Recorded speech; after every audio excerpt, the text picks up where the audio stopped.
And the Battlehawks will receive Darius Shepard. And Shepard bouncing around, gets it outside, and finally wrapped up just before the 37-yard line. And that's where McCarron and company will begin. Here's a look at some of the players to watch on this offense and defense. Yeah, so for offense, Akeem Butler, we already talked about him. Jacob Sailors is a really good back. He catches a lot of those footballs out of the backfield. 23 receptions on the year. That's tied for first among running backs in the UFL. Devontae Beckett, Jordan Mosley on this defense. You know, Brock just touched on it. This is the best defense in the UFL. I think that they're better as a collective than they have maybe a singular star, but I will tell you that they are fast, they react, they love to play zone, keep their eyes in the backfield, and they gave this St. Louis offense fits last week. Held them to 13 points, their season low. 180! What's up? 2 tight ends in the game. Jacob Sailors carries it, maybe gets back to the line of scrimmage, and so A.J. McCarron and company get not much on that first down. Well, and A.J. McCarron, he wants to wash away what happened a week ago, because you look at his numbers during the course of the year, he was fabulous. Last week, coming back from that ankle injury, 10 of 24 for 115, did throw an interception. They just could not establish a rhythm. I felt like St. Louis was best last week when they were attacking the seams in the defense vertically in the passing game, trying to be more aggressive than going side to side against what is the fastest defense in the league. McCarron's first pass, Sailors out of the backfield, drops it. We'll bring up third down. And this is a situation, Kurt, if we remember back just a week ago, that they found themselves in far too often. 3rd and long. And this is when the pass rush shows up for San Antonio. This San Antonio team has the league's best pass rush, and they do it by committee. One guy I would highlight in the middle, number 98, Prince Amili at the nose tackle position, leads the league as far as pressures from the inside. Watch him push the middle of this pocket. They love to line these guys up all on one side. Watch this push that he's able to get. 180! What's up? Jacob Pearson going in motion on third down. McCarron throwing down the sideline and right through the hands of his best receiver, Hakeem Butler. Offensive Player of the Year in the UFL, but couldn't bring that one in. And St. Louis forced to punt. You know, Brock, at some point, you think that the catch is almost too easy. McCarron does a good job getting back to his left, and Brock, that one was right in the hands of Butler. And that's a drill they were working on in pregame. I think that's why the frustration, you felt it on the sidelines. Details, Joel, that's 2 drops back to back. Those are not the details Beckter's been preaching all week long. Maybe a bit of nerves here to start this championship game. San Antonio showing pressure. They back off. Richter with the punt. That's Marquez Stevenson. He's brought down right at the 33-yard line. Kevon Latukas with the tackle. And let's check out some of the players to watch for San Antonio's offense against St. Louis's defense. Well, this Brahmas team is getting more healthy. John Lovett is a guy coming back, and he is the 2nd leading rusher in the league. John Trey Kirkland, he's a guy I think can play at the next level. Kurt, I think he's fabulous. He was sensational a week ago. And then defensively for St. Louis, it's really about their second level. Willie Harvey as well as Mike Rose, the defense runs through those guys. They're around the football constantly. Chase Garbers left last week's game after re-injuring the wrist that kept him out 5 weeks, but he's back in the starting lineup today and hands off to John Lovett, and he's caught in the backfield right away. Austin Falou on the tackle. Mike Rose got there first. We're going to have to keep an eye on the health of Garbers, as Chase Garbers is going to deal with this left wrist injury. He's been good throughout the season, and he does as good a job as any of minimizing the turnovers and the mistakes, which is what you have to do when you play with a great defense on the opposite side. But that left wrist, you can see it's taped up heavily. And I'm wondering how he's going to deal with the run game. It's not throwing the football, but it's the run game, handing the football off to those backs, how he's able to do that. To the air for the first time. And that's completed out to Justin Smith. Short gain on the play. third down. As we go towards third down, there's that wrist. And anytime that he's got a back on his right side and he's going to hand the football over there, Kurt, that's when he should be handing the football off one-handed with his left hand. I don't know how well he's going to do that. We might see kind of a backwards handoff or two during the course of this game. And as we see, he's already looking over the sideline, struggling with that communication. This was a problem for them last week for sure. This place is rocking.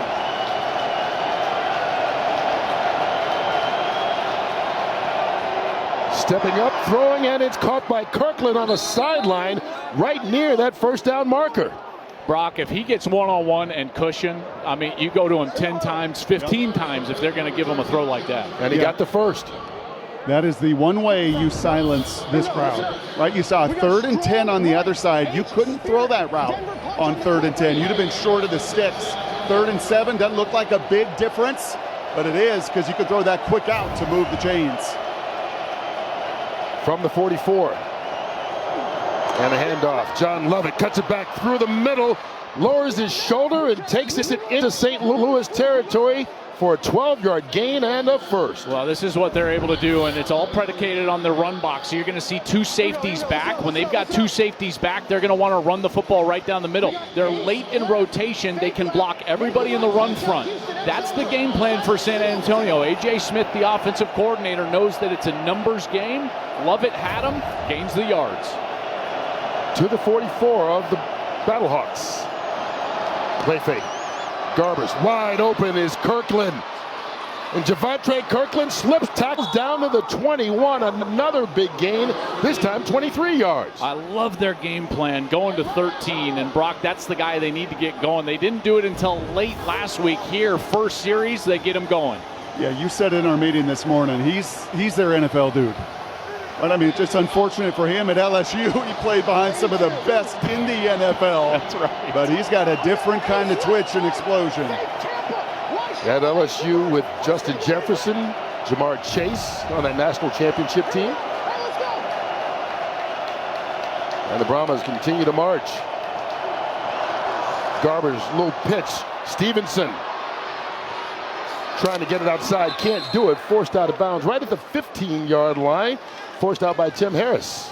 Well, John Trey Kirkland is a guy that has played everywhere. Even in his LSU days, he played DB, wide receiver, even started a game at quarterback. You know, so when they get down inside the red zone, Brock, I'm always wondering if there's a trick up A.J. Smith's sleeve, because this could be double pass territory. You know, with him, you just never know. And in a championship game, that's when you empty out all the tricks. They hand it off. Lovett following blockers. Inside the 10-yard line, it'll be first and goal, San Antonio. A.J. Smith, brilliant first series on offense. Okay, good. All right, here we go. Give me this. 80, play 80, 80. Wristband 80, wristband 80. Went to the wristband because of the communication issues a week ago. They felt like the crowd noise, the headset kept going out. Go to the backup quarterback in, didn't have a headset at one point. That's right, Quentin Dormady in that game.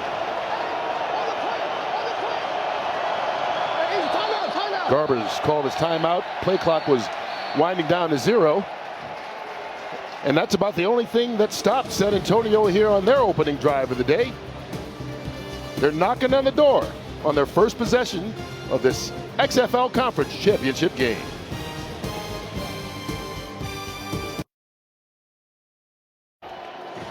America's oldest ballpark is set to host a celebration a century in the making when the Giants take on the Cardinals in a special tribute to the Negro Leagues.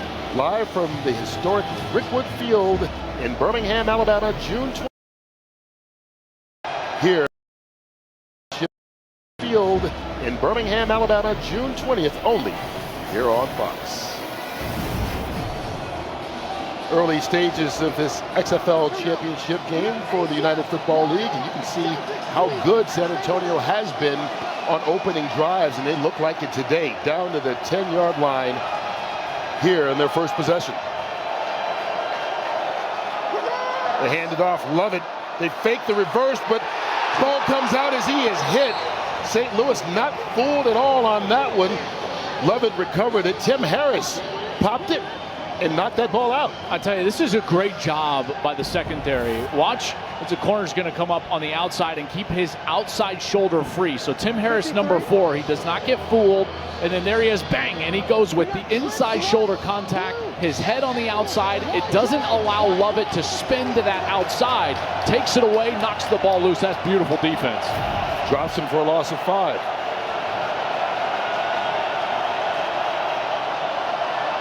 Garbers, time, Javontre Kirkland dancing down to the 5-yard line.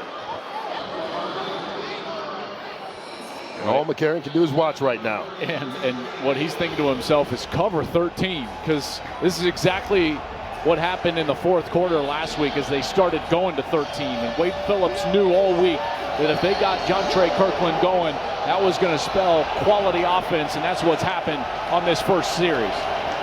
Kirkland had 127 yards receiving and a touchdown last week against St. Louis. On 3rd, towards the end zone, and it is, well, they call it an interception or not. It is called a pick. Cameron Kelly gets the pick, and St. Louis's defense stands up. Oh, that's the definition of bend, don't break. Kirkland goes to the ground, holds onto the football, and they turn away the Brahmas. Big play by the Battlehawk D. And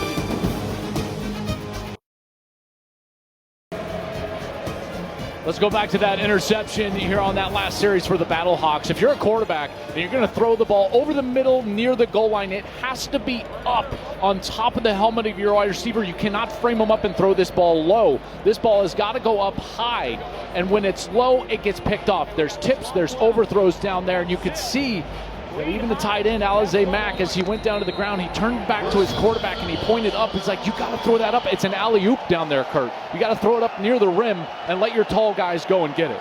Didn't even need to block that one, right into his hands. Cam Kelly tied for the league lead in interceptions during the regular season. And so St. Louis takes it over at the 25. Jacob Sailors, short pickup. A.J. Smith looked like he called a really good series on that opening drive, but a frustrating ending for him, and so now A.J. McCarron gets his shot. Yeah, and that defense, bailed itself out a little bit because the Brahmas went right down the field, and now A.J. McCarron can settle in and get another crack at this defense. But I tell you what, this defense has been really good in the back half of the season. They were great last week, and they were really good on the first series. Draw play, handed off, Sailors, running room. Out across the 40 and a first down, St. Louis. Well, when you get the numbers on one side, you got to take advantage. And look at this. They've got 2 defenders here, and guess what? Nobody with outside contain right here. So if you can block down, kick out, boom, there's a big hole.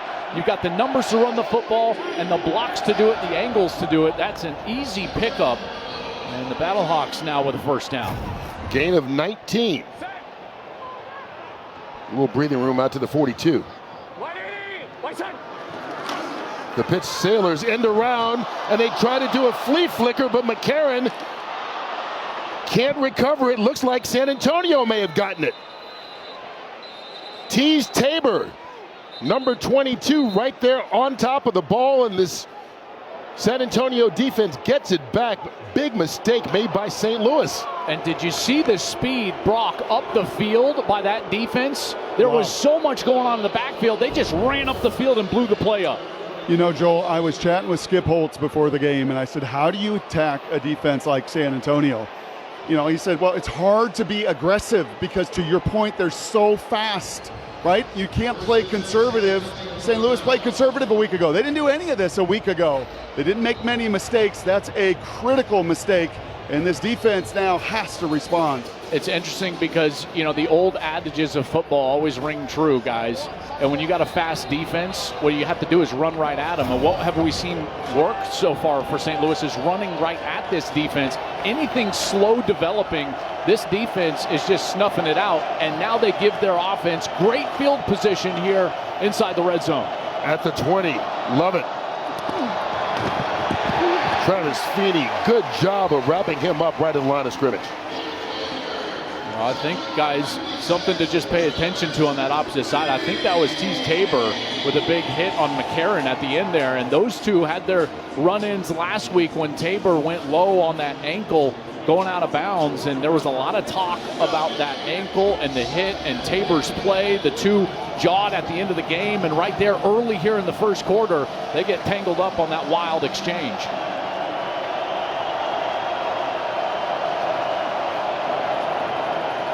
Garbers over the middle of the field. Marquez Stevenson with the catch. And you mentioned this last week. This happened on a run play by McCarron. Remember, he was coming back after missing 2 weeks with a bad ankle. Yeah, and that ankle, you can see Tabor went right down for it, and he did it intentionally. Now, listen, that's legal. He's inbounds, he's going low, and then right here at the end of the play this week, here's Tabor. He comes in and bang, there's a hit right there on McCarron as he's going for the ball. So the two getting tangled up early. But both plays legal.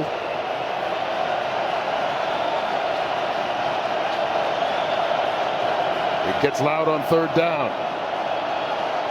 Garbers, end zone, touchdown, wide open. Marquez Stevenson, and San Antonio's on the board first.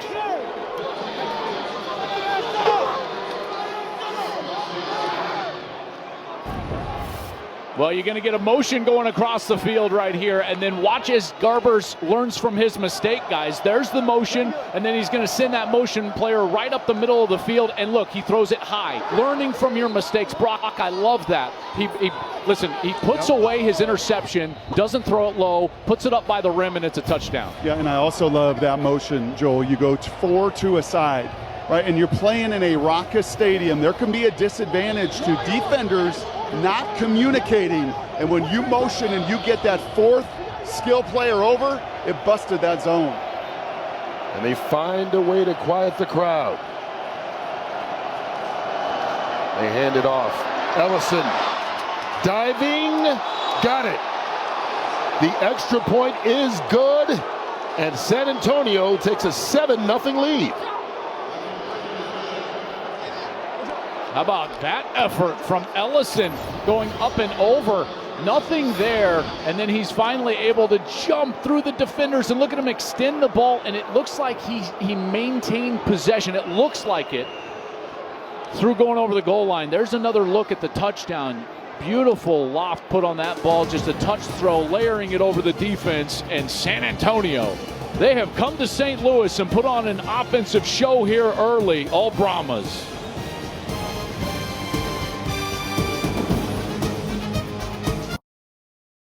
Well, what we have learned is this San Antonio offense is here for business today. They drove down the field on the opening possession, threw an interception in the end zone from the 5-yard line, got the ball back, and then came and scored. Yeah, 15-yard touchdown pass to Stevenson. I've been impressed with A.J. Smith so far. He's thrown a couple of new wrinkles thus far against this St. Louis team. So the offensive coordinator, let's just say he was earning his paycheck during the week, Kurt. Oh, I'm sure it helps playing a team for the third time as Darius Shepard has the return. Fighting his way out to the 42-yard line, so we'll see what A.J. McCarron can do from there. A little extra pushing and shoving goes on after the play is over. Yeah, I think that a lot of that is going to take place. I was down there before the game. There's no love lost between these two teams. You know, they played two really competitive games so far this regular season. A.J. McCarron knows it. He's been in the middle of some of that jawing, and now the miscues are mounting up for St. Louis. Fumble loss, 2 drop passes. They got to settle down here. This is a series about finding some rhythm. We'll see if Bruce Gradkowski, the offensive coordinator, can give his offense some of that rhythm here. We'll see how they do starting at the 42. Jacob Sailors again. Fighting. Good effort by Sailors right out to midfield. Give him 8 yards on the play. Chaos, chaos. Chaos, chaos, chaos.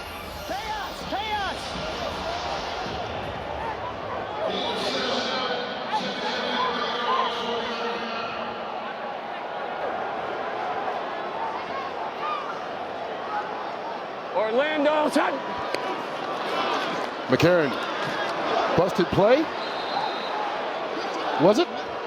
He looked a little confused there. There was a lot of confusion, and Trey that's left, about. Z double tap. Trey left, Z double tap, 379 cannon. Trey left, Z double tap, 379 cannon. Here we go. I Trey just left. talked about trying to Z calm double down, tap, right, and 379 establish some cannon. rhythm. I don't think that was the time for your creative formation. The offensive linemen were split out as basically wide receivers, standing up in a two-point stance, and they called that chaos. And right now, offensively for St. Louis, it's just chaos.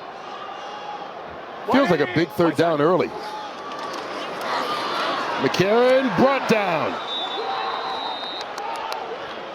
Sacked by Prince Emili. You said keep an eye on him. It's easy to see when you're making plays like that. Look at this. Everybody is covered up, and there are 5 guys, 6 guys right at the line of scrimmage. That's tough to figure out who's going to block, and it promotes one-on-ones. And when you got a nose tackle like Prince Emili and you invite one-on-ones, he's going to win. And he did so right inside. Look at the big man getting after the quarterback. I tell you what, man, this guy can play 98. I love watching him play. And so San Antonio's defense comes up with another stop. Sterling Hoffrichter on to punt.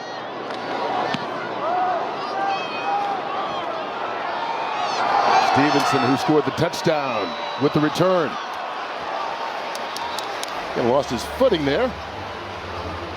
But it's been a happy start so far for San Antonio. They scored on their last possession, and then the defense makes a big stop to give it right back to Wade Phillips' boys.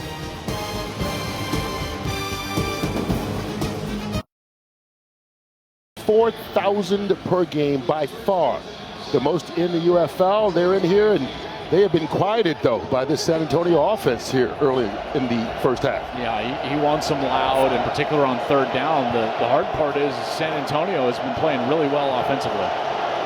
As they take it over, John Lovett falls forward, short 2-yard pickup. Haven't seen Anthony McFarland touch the ball, and right as I say that, here he comes. Here's 41 jogging onto the field. When he comes on the field, fellas, they love to get him matchup opportunities out of the backfield as a receiver, so watch out for 41. Led all running backs in receiving yards this season in the UFL. Their running back group as deep as anybody. McFarland goes out. Garbers flushed out. And just forced to run out of bounds there.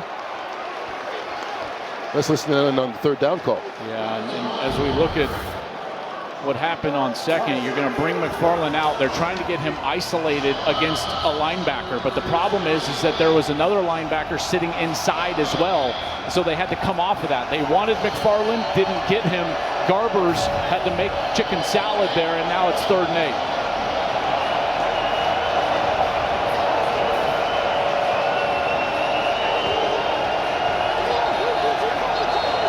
Home crowd trying to help out, and once again the play clock winding down.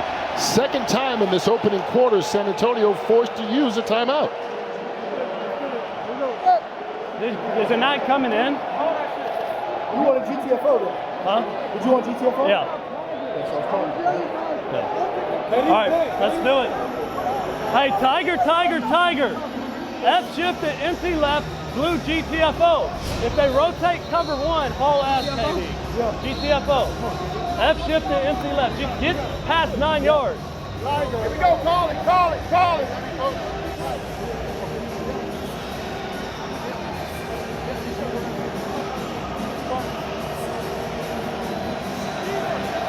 Jeter. Hey, Jeter.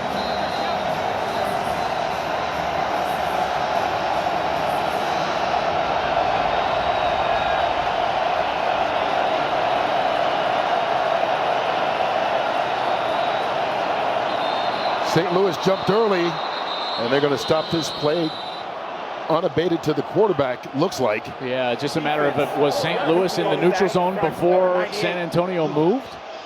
Number 98. That's the question. You guys are up in the neutral zone. So Neutral zone infraction. Defense. Number 98. Calls the offensive play to move. 5-yard penalty. 3rd down. They called on Freedom Akinlulundu. He's right in the middle there. You see, yeah, he jumps, and then there's where the guard jumps as well. It's a good call by the officials. It's a little more manageable here on third down.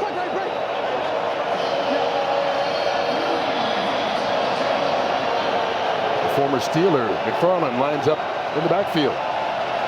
Now going out wide. Garbers goes the other way. Justin Smith gets the first. And San Antonio moves the chains. Well, they motion McFarland out of the backfield. And when they motion him out of the backfield, they also get a linebacker to vacate the middle of the field. And then it's just double slants on the backside. And Brock, that's an easy completion. Yeah, it's just the little details. I mean, Anthony Beck said it to us once. He said it all week, right? It's things we can control. And again, you jump off sides on 3rd and 9. You then give this offense that opportunity to run that play and once again possess the ball. And they pick up 7. Number 7, John Lovett, spinning away and fighting his way out for another gain as we get down towards the end of the first quarter. He picks up 6 yards, and this has been a productive first quarter for San Antonio. And Brock, they're able to just hold the ball, protect their own defense, you know, and this Brahmas team, Brock, this is as good a first quarter as they could script. And it comes on the road in a playoff game. San Antonio, the only score so far, it's 7-0 after 1.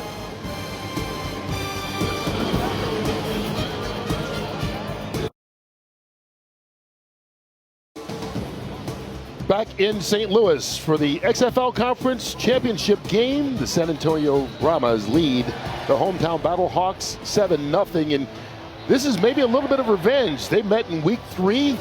St. Louis put up 31 points on the Brahmas, most this San Antonio defense gave up all season. Then they met again last week, and San Antonio fought back, but they wound up losing, missing a field goal at the end of the game. Battlehawks won that 13-12, fewest points they scored all season long, but they won both matchups, hence they get to host this title game. And so far, this first quarter went all San Antonio's way. He's got one-on-one with Kirkland here if he wants it. He's looking right through a hole. Justin Smith wide open. It doesn't get much easier than that. Touchdown, San Antonio, 63 yards. Well, they changed the play at the line of scrimmage. This is a great job by Garbers in here because he sees Battlehawks rotate down. And then they got one-on-one. Look at that route on the outside. Beautiful route. And when you take a chance in one-on-one coverage like that, Chris Payton-Jones, number 9, goes for the ball. He lunges, and it leaves Smith uncovered. Safety misses the tackle, and then it's a touchdown for the Brahmas. I'll tell you what, you cannot whiff when you're out there alone on an island. You're a single safety. You're in single coverage on the outside. You've got to make sure you're in position to make the play. They were not, and it ends in the end zone. And they go for 1. Ellison again. This time they prevent him from getting into the end zone, but the touchdown is good. San Antonio extends the lead to 13-0 on the touchdown pass. Justin Smith had only 1 all regular season. He's got 1 today. Well, look at the right here. You've got an outside linebacker, and then you've also got the safety that comes down. And as soon as the safety comes down, the ball goes to the one-on-one, and you cannot take chances. Brock, if you're in one-on-one coverage, you can't go for the ball. You've got to have at least a hand on the wide receiver for that very case. Yep. Ball gets by you, you've got to have a hand on that wide receiver to bring him down. Yeah, I'm looking at Chase Garbers right now, and it's a game of inches, right? I mean, that was that close. But you feel a St. Louis team, Joel, down here on the sidelines that's pressing. Yeah. And a San Antonio team that is executing. I got Chase right here, in fact. So, Chase, we saw you make a little pre-snap adjustment there. Did you see that pressure coming and therefore take that shot? Yeah, I mean, we knew they were going to play post safety there with that weak safety down. He ended up pressuring, so we took a shot to one of our guys. Ended up going in our favor. We ended up scoring. And I saw you say to your quarterback buddies about that much, huh? Game of inches? Yeah, totally. Game of inches. It was either going to be a really good play or a really bad play. Luckily, it was in our favor. Hey, talk to me about responding. The early interception, 2 touchdowns. What does that say about the resolve of this crew? I mean, short-term mentality, with everybody on offense. Bad plays are going to happen. It's football, but we just got to come back each and every snap and perform. I appreciate it, Chase. Thanks. Well, what a start.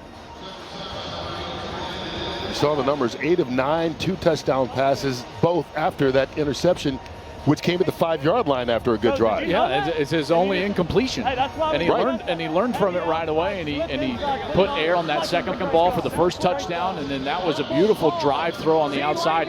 And here's A.J. McCarron, the experienced guy with the experienced team, and St. Louis is playing like the team pressing. McCarron 0 for 2 so far, doesn't even have a completion. And his offense just the opposite. They've seemed a little confused all day. And there's his first completion. Steven Wilson breaks a tackle and takes it to the 45-yard line. And they needed that one after the bad start they've had today. Yeah, here's the miscues that we've been talking about. There's a drop on the first series from Sailors out of the backfield. The very next play, Akeem Butler, Offensive Player of the Year. He drops it. They tried to get cute with like a little double reverse pass. That goes awry. Here's a formation on 2nd and short. That goes awry. St. Louis has got to settle down here offensively. They pick up 21 on the pass to Mitchell. Movement. And the flag comes out. Neutral zone infraction, 45, defense. Neutral zone infraction. Defense, number 45. Calls the offensive player to move. 5-yard penalty. Still first down. That's on Delonte Scott. As bad as this has looked for St. Louis and Anthony Beck, guys, this is what I would try to remind my team.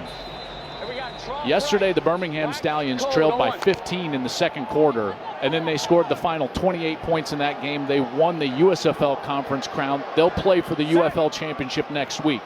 It's just about settling down and right now starting to execute. They hand it off to Wayne Gallman. That will help. Gallman fighting all the way down to the 29-yard line, and the former New York Giant helping St. Louis get rolling. They felt like their tight ends were going to be great in the run game, in particular on these blocks that are kind of across the blocks, across the ball, if you will. And they wanted to get those. They're called wham blocks. That's a technical term. And they felt like they could get some of those today. We'll see if they lean into that run game a little bit more. Pickup of 11. Pressure coming. Gallman caught in the backfield. Good job on the blitz there by Jordan Williams.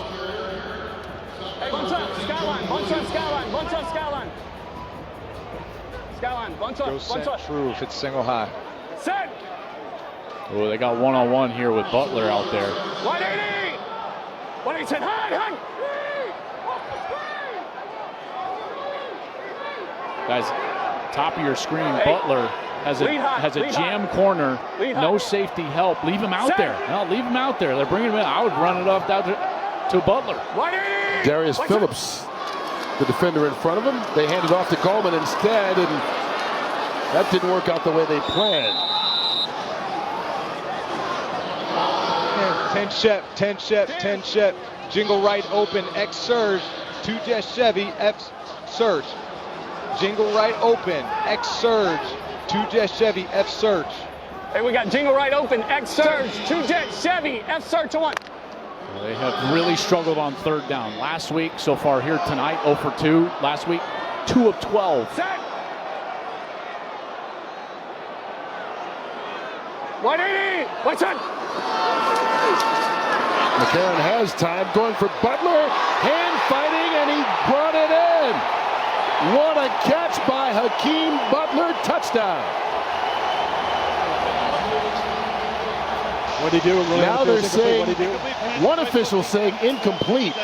Ruling on the field. Ruling on the field is an incomplete pass. We'll have to take another look at this because Butler goes up and over Phillips. I mean, that's like Randy Moss right there. There's a lot of feet down. It's just a matter of when he controlled the ball. This will be a better look from the ref cam. He's got to establish control first. Doesn't have it, doesn't have it, doesn't have it. Now he has it, and now the foot is on the sideline. I actually think, guys, as crazy as this is, I think that's a good call. Watch when he establishes control first. That's not control right there. He's just pinning it against the pad of the defender. Now you can say he's got control and the foot is out of bounds. I think that's an incredible call live by the official on the far side.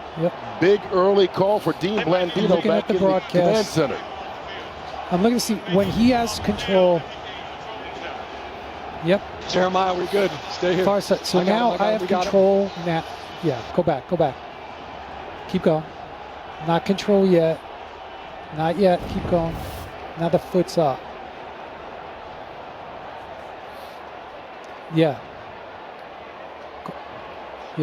Yeah, we're good. All right, Jeff, after review, the ruling on the field stands. After further review, the ruling on the field stands. It'll be 4th down. Correct. Thank you. Hold on. So you heard Dean say the ruling on the field stands, meaning it is not a touchdown. After further review, the ruling on the field stands. Incomplete pass. 4th down. I mean, if you want to give it to him for the effort, I get you. But like technically, that's an incompletion. But this should teach St. Louis a little bit of a lesson. Brock, this is what I would think if I'm Bruce Gradkowski. Get that guy the ball. Look at what he can do. How many times do we talk to coordinators going into these games and they say, my best player, the offensive player in the year in this league has got to get 5, 10, 15 touches. I'm not leaving this dome without 88. My best player getting his opportunities. And so instead, Andre Schmidt will come on and try a 46-yard field goal to get St. Louis on the board.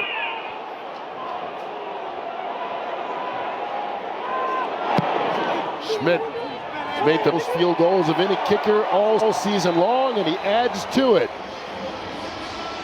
Battlehawks get on the scoreboard, but they're probably a bit disappointed. What they thought was a touchdown winds up being worth only 3.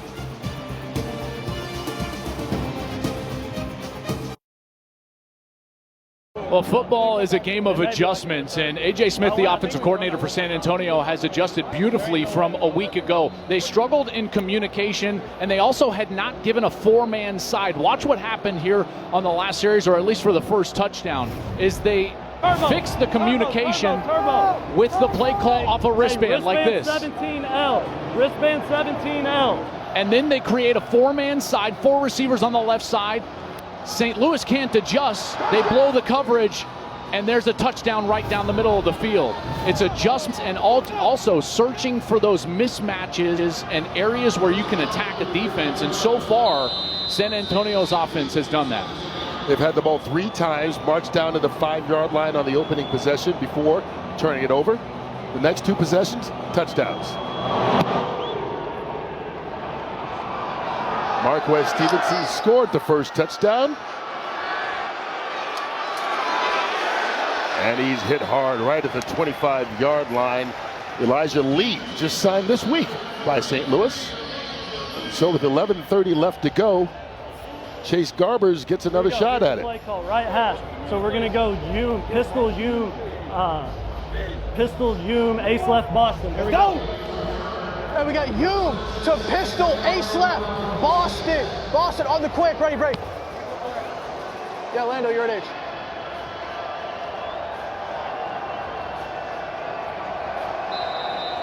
Boston, right.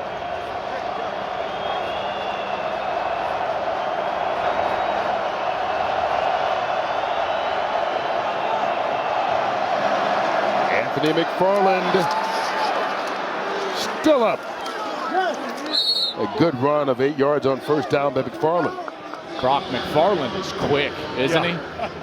Yeah, he's got fresh legs, and he is emotional. I don't know if I've seen a more emotional player over the course of the last couple years on these sidelines. He wants the ball. He's been banged up. He's battled a shoulder all season long, and he will let his O-line coach, he will let the offensive coordinator, he will let his teammates, he will let everybody know that he wants his opportunity to eat. Well, he missed last week's game. In the 2 previous games, he had over 100 yards of total offense. John Lovett now in, and he picks up a first down for San Antonio. I tell you, we've given him a lot of credit to some of these skill position guys, and the guys that don't get a lot of love.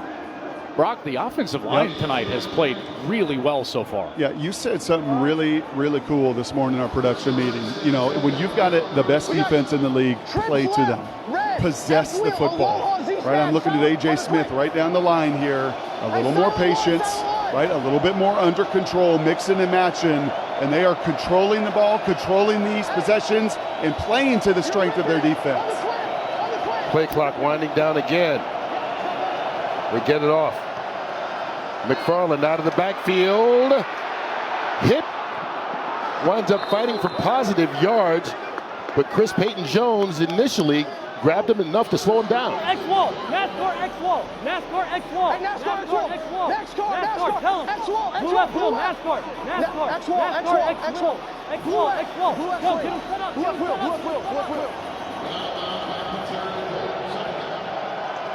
Garber's pressure. Completes it. Stevenson. And he's going to be about a yard short, so it'll bring up third down.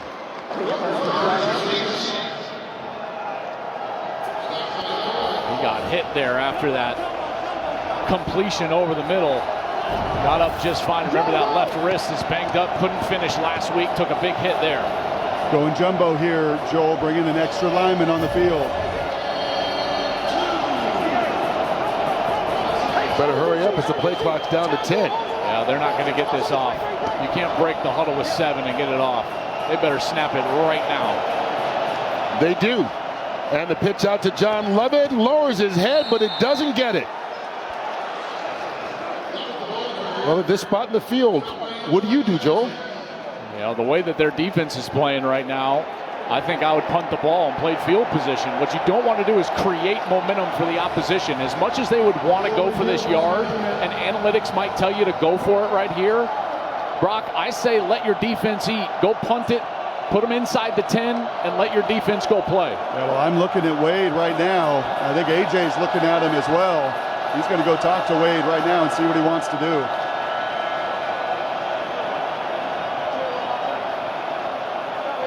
Well, they better, I think they're taking for a measurement here. That's a 32 inches. They're going to go. The play clock is at 20 right now. What they can't do here is let this thing boil down. If they take this timeout, Brock, remember, they'll lose their super challenge. It would be their last timeout of the half. Got to get going. I don't love this. If they don't get it, you're creating field position for an offense that has done nothing.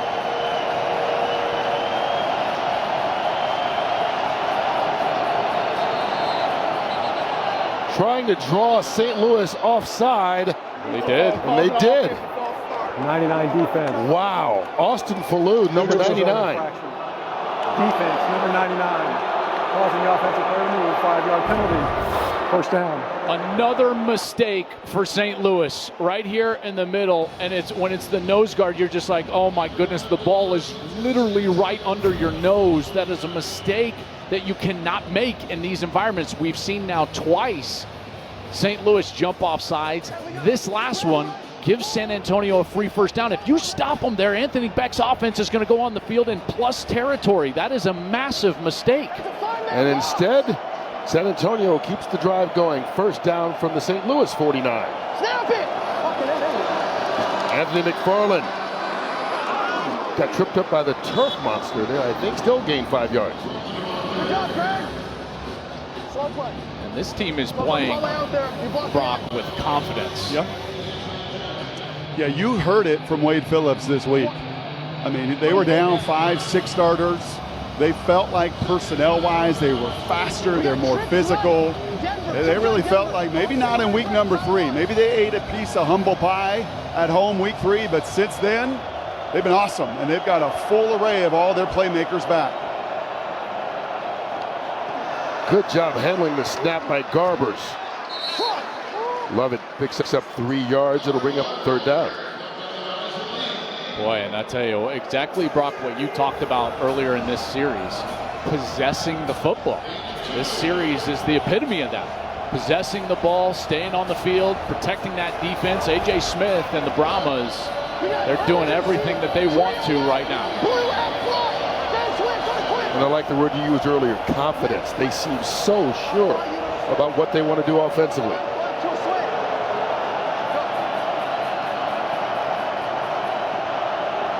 Garber's looking for McFarland. Let him too much.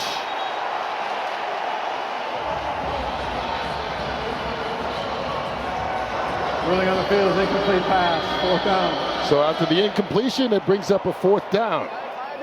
Benefits them that it's an incompletion, because now they at least have a thought.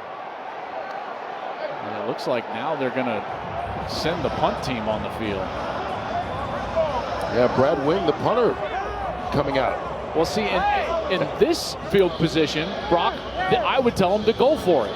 Yeah, and I think that 3rd down call, if they could do it again, I think they should have just pounded it one more time. Yeah. They didn't. Brock, to your point, 2 runs there, get the 1st down, right? Yep. Run it on 3rd, go for it on 4th, run it again, you probably get the 1st down, but now they're going to lean on that defense. Not a bad option here to lean on the defense. Wing. Darius Shepard surrounded, makes the fair catch at the 15-yard line. And a little extra afterwards, no flags. And so A.J. McCarron will take it over right there. His offense, 43 total yards so far. They need to get something going to get back in this game, as they're down by 10 here in St. Louis.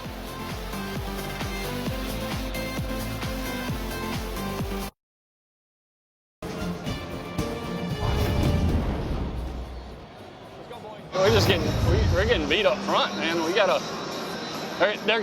They're liking this, getting us into one-on-one blocks. Yeah. All right, they're getting in the jam every time, and they're just one-on-one. They're saying they're going to win one-on-ones. So a frustrating start for A.J. McCarron. It doesn't sound like it's complicated. No. If they're just getting beat one-on-one. You got to wonder, are they going to start taking some shots in those one-on-one situations, and attacking vertically up the field. Here they have them again here. Single safety, one-on-ones on the outside. Draw play instead, Jacob Sailors. And Sailors going to pick up 3, maybe 4 yards on the play. Brock, when you try to run the ball against a single safety, you can't block everybody in the run front. Yep. It's interesting right now. St. Louis is just not getting into the right play calls. No, and they really wanted to run a bunch of RPOs. In talking to Coach Gregkowski both before the game on the field, they felt like this run game, Joel, would then set up some play action, but we have seen 0 of that next level. Set! 180! What's that? No flag. Now it comes out late, so a free play as San Antonio jumped offside. I got a flag. Result of the play of the incomplete pass. Defense offside, number 8. Defense offsides, number 8.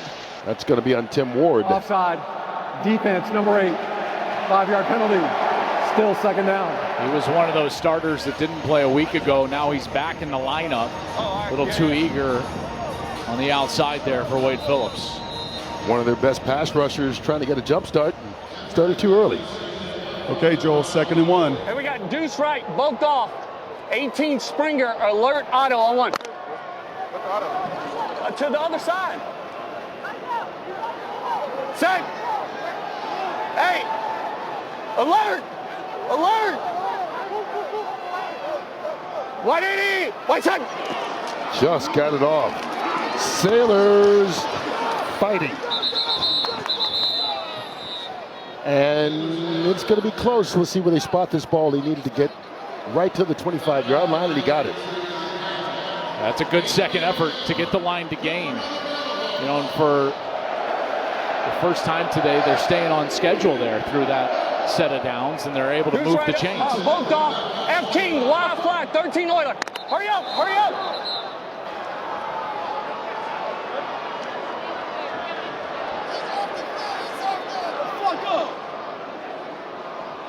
We're good. We're good. I think we had an injured player for San Antonio. They wanted to get him off the field. AJ, we'll put the play clock at 10. I'm going to wind it. Play clock at 10. It's Jordan Mosley, one of their best defensive backs. Play clock to 10 seconds. And their leading tackle. Start on my whistle. Play clock at 10 seconds. Thank you. Get lined up. So they get him off the field and move the play clock back to 10 seconds, so plenty of time for McCarron. 180. Watch out. Sailors caught in the backfield. Couldn't even get back to the line of scrimmage before Garrett Nelson grabbed him right around the ankles. And Brock, they're just getting single high safety, which means all these guys, eyes in the backfield. There's 5 linebackers, 3 defensive linemen. There's 8 in the box. It's really tough to run on that. Yeah, and you just feel the downhill nature of this front. I think Coach Phillips reminded these guys all week there was only one all-UFL player, the middle linebacker. That was it for the best defense of the league, and they are playing with that kind of edge. 180. Watch out.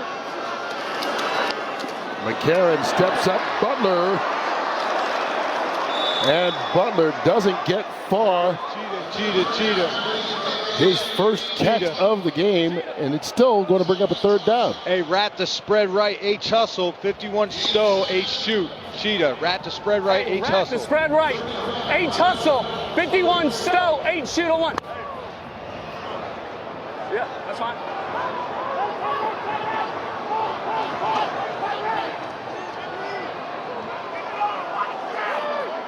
Set. 180. Watch out. McCarron can't find anybody and is wrapped up. Second sack made by the San Antonio defense. Savion Patton this time. And once again, they shut St. Louis down. Yeah, and to be honest, this passing concept, they're going to get a big seam here and a big seam here with where the defense is spread out. And at that point, someone's got to settle down at the line to gain and give the numbers to the quarterback in zone. They all run through those zones, and Brock, they covered themselves, and there's nowhere to go with the ball. Yep, and I think with a hobbled AJ, you're not going to get him to create, right, and run for that third down. It's got to be there, or San Antonio gets home. Marquez Stevenson back, but he'll have to wait as we reach the 2-minute warning. It has been frustrating for St. Louis and joyous for the Brahmas.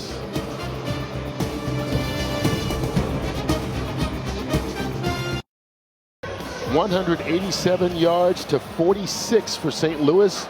The Brahmas have dominated on both sides of the football, and they're about to get it back with 2 minutes left.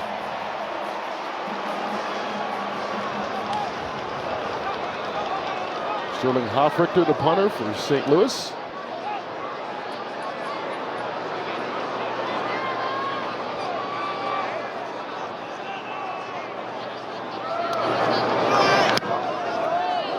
High, booming kick. Stevenson from the 26. Around the edge, can't get it.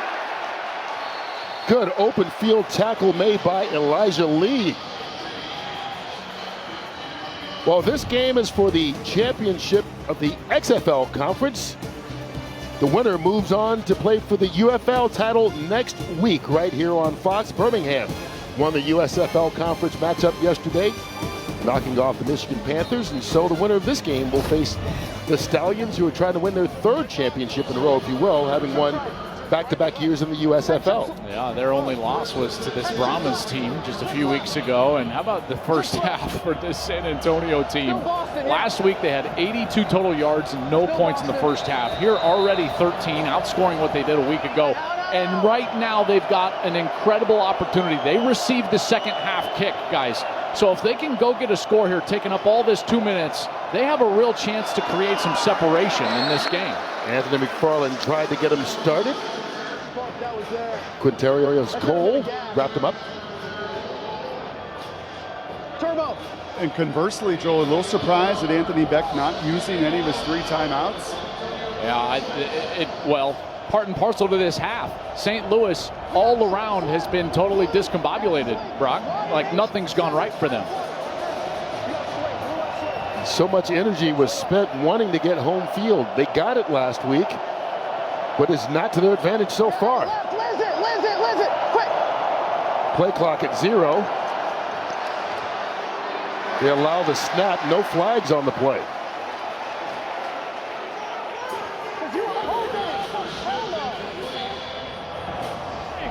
Regular. Trio left. Up. Blue double chip. H banana Z dig. Trio left. Love. Trio left. Up.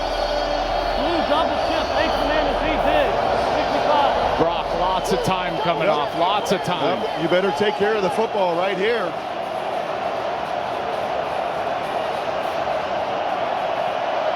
They get it off.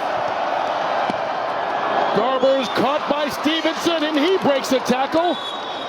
Out to the 45-yard line, gain of 19, and they hold on and move the chains. What a throw right there. That was a beautiful throw. Good route, good hands right there for the first. Garber's looking, going deep. Stevenson, and he overthrows him. That was actually John Lovett, the running back, and it falls incomplete. Let's go back to that third down. Marquise Stevenson on the outside, number 5. And Garbers throws a beautiful ball right here. He's looking to the left, and he's got a tight window, and he just puts it right on the outside of the linebacker. That was number 24, Lavert Hill, who couldn't get there, and it was a first down. They moved the chains. Urgency to phony pass. On the quick right break. Garbers joked earlier about it being a game of inches on that 63-yard touchdown pass. He's had a couple that he's just thrown right to the perfect spot. And this is Kirkland. Remember, he was a quarterback in high school and college, and he's keeping it. Forced out of bounds, Travis Feeney wraps him up. And they were thinking about trying to throw that. Instead, it winds up being a 4-yard run. Brock, that was all his history as a quarterback. If a normal wide receiver, he's going to throw that hell or high water right there. But a guy who's done it before knows that he can use his legs, and he gets out of bounds. And I kind of like the aggression here. Are you going to get the ball to begin the second half? It could have been very easy, Joel, to just say on the road, run it 3 times. Let's get out of here. No. San Antonio is playing this game with aggressiveness to win. They're going to wind up having to use a timeout again. 3 of their timeouts in this first half because of the play clock. Third and final timeout. San Antonio. But they've still got 37 seconds left in this first half, up by 10.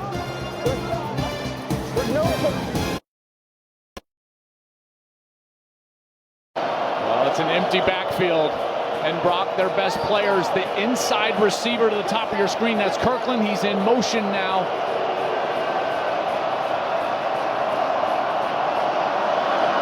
Garbers pressured, going deep down the left sideline, and he overthrows KD Cannon.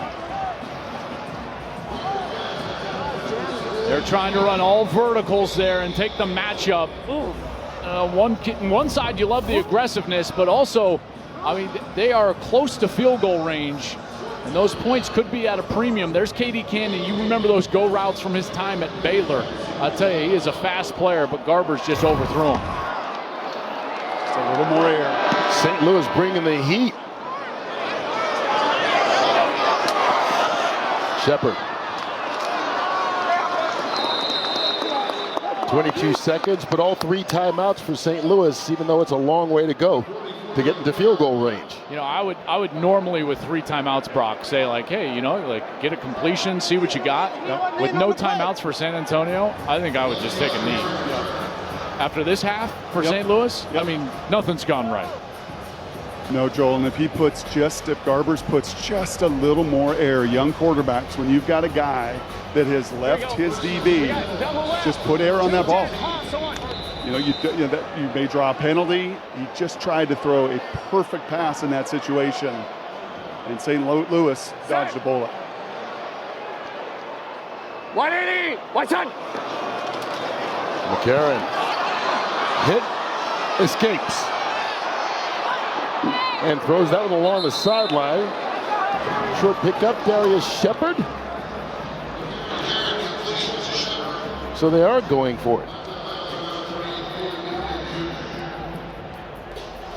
Maybe Anthony Beck wanted to get something positive going in the locker room here. Well, they haven't had anything positive.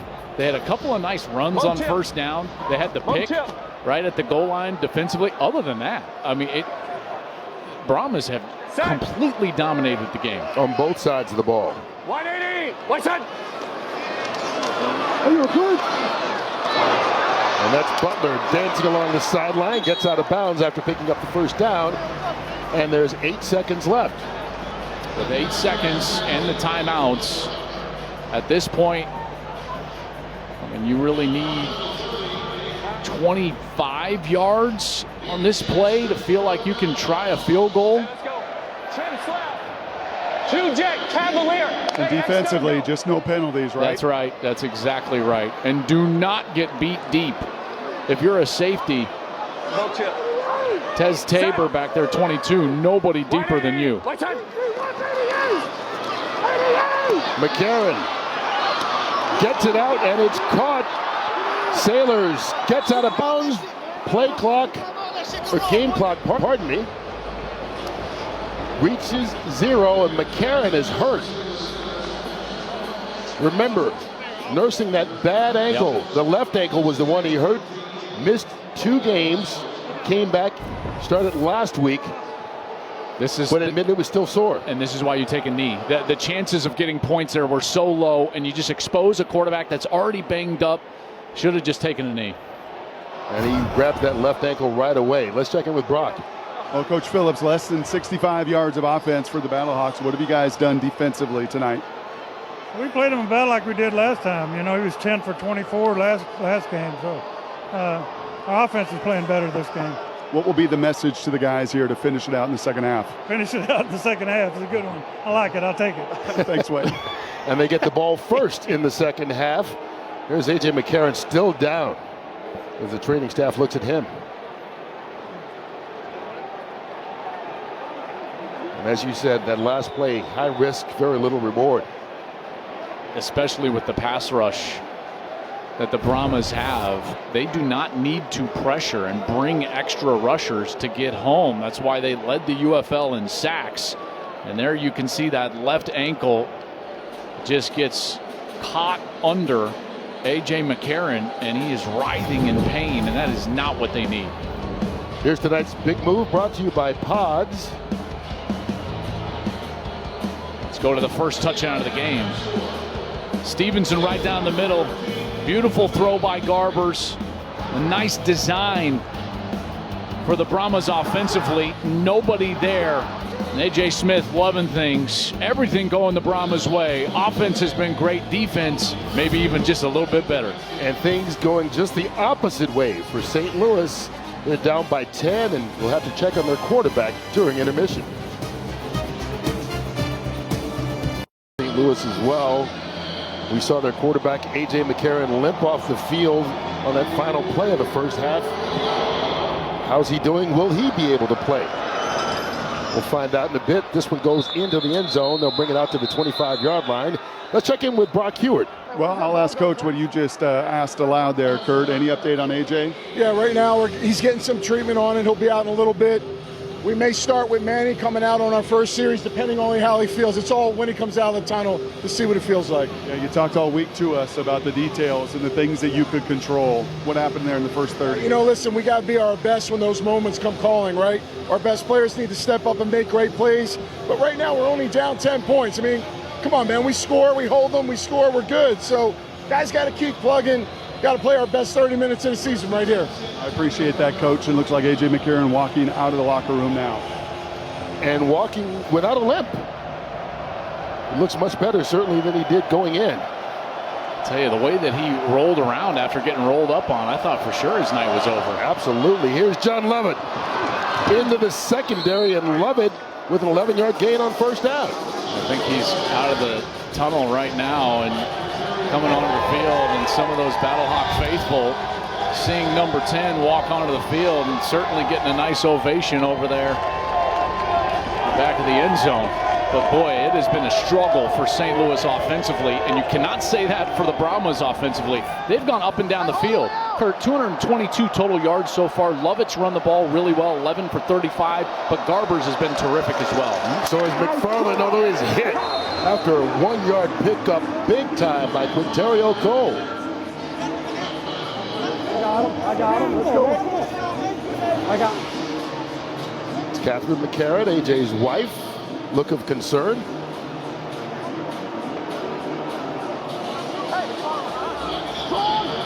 Kids as well.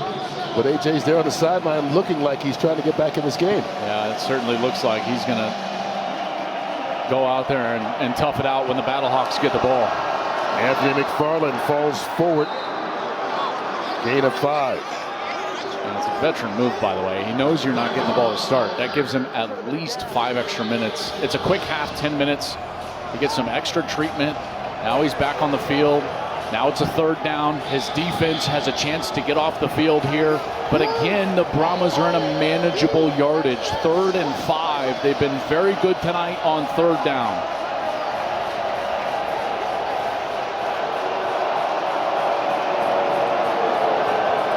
Crowd tries to help out. Garbers caught, but going to be stopped by Peyton Jones making the tackle. Justin Smith couldn't get the yardage necessary, and so this defense for St. Louis comes up big here on the opening possession. You know, in that first half, Brock, they ran that exact same play out of the exact same formation. Double slants after McFarland motion out of the backfield. That time, St. Louis was ready. Good halftime adjustment there on 3rd down. Yeah, Peyton Jones all over that quick slant. So Brad Wing on to punt.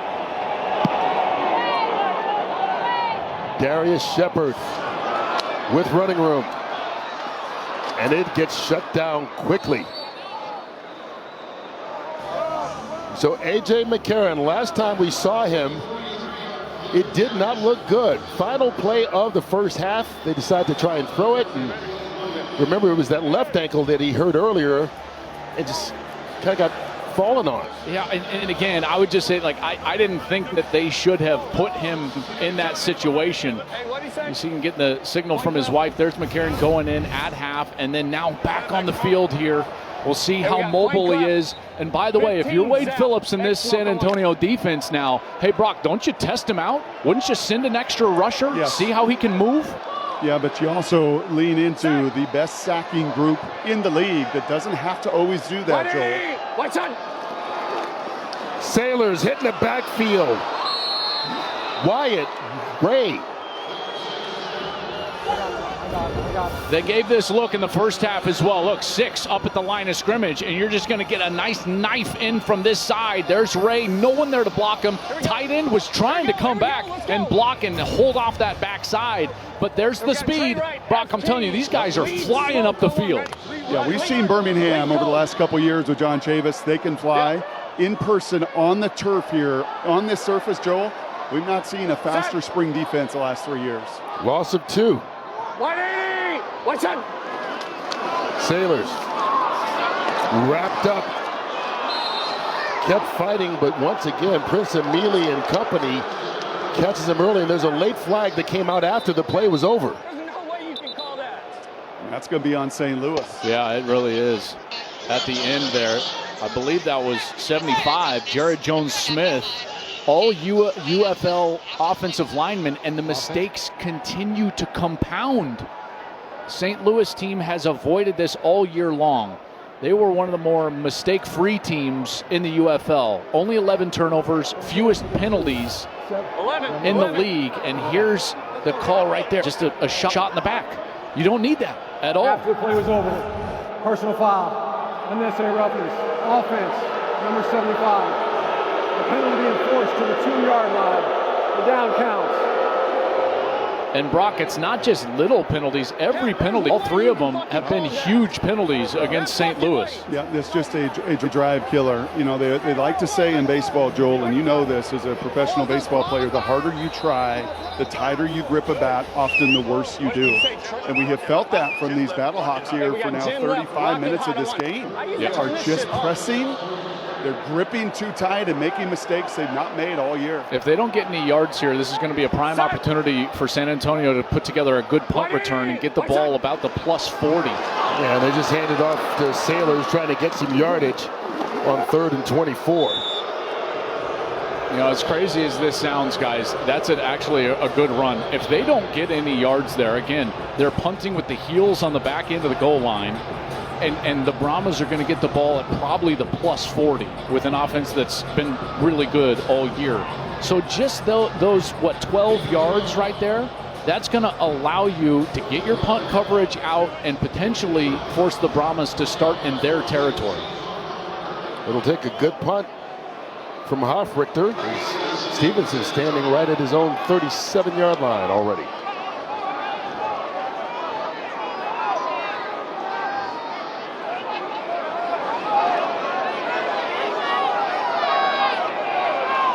Coming after it. They look like it. Nobody out on the outside. Hofrichter gets it off. Good high kick. Stevenson gets a block and another one. Big hit. Flag comes out on it.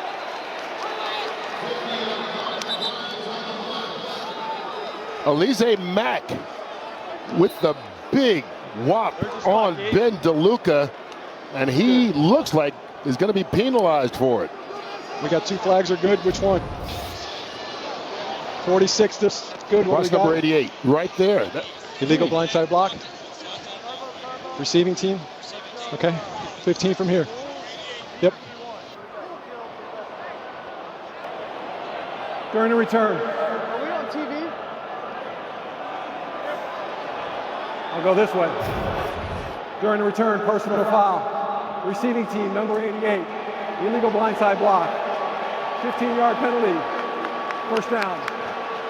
And they call him for the big hit. Timeout.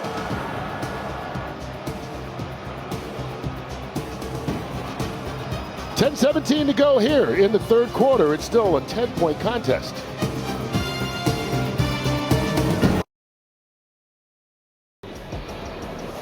Early on in the third quarter here, San Antonio, second possession of this second half. If there's anything positive for this St. Louis defense right now, they've stopped the Brahmas offense the last 3 times, forcing punts. Five-man box.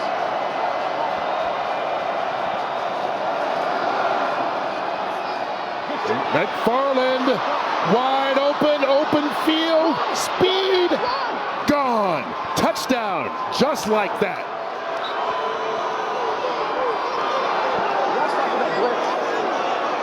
.69 yards on the run, and the lead grows.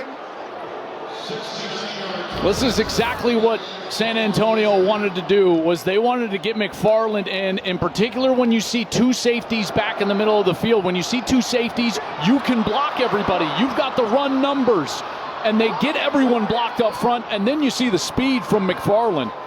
Beautiful job by the offensive line. Again, they were great in the first half. Right there, huge hole for McFarland, and he was gone. And Brock, you talked about how he was just an emotional player in the first half, and that emotion paid off right there with the speed to the end zone. How about a little credit to A.J. Smith as well? I mean, we talked a lot about a guy that loves to throw it, came from the air raid background, and he is playing to the strength of this team and running it more than they're throwing it today.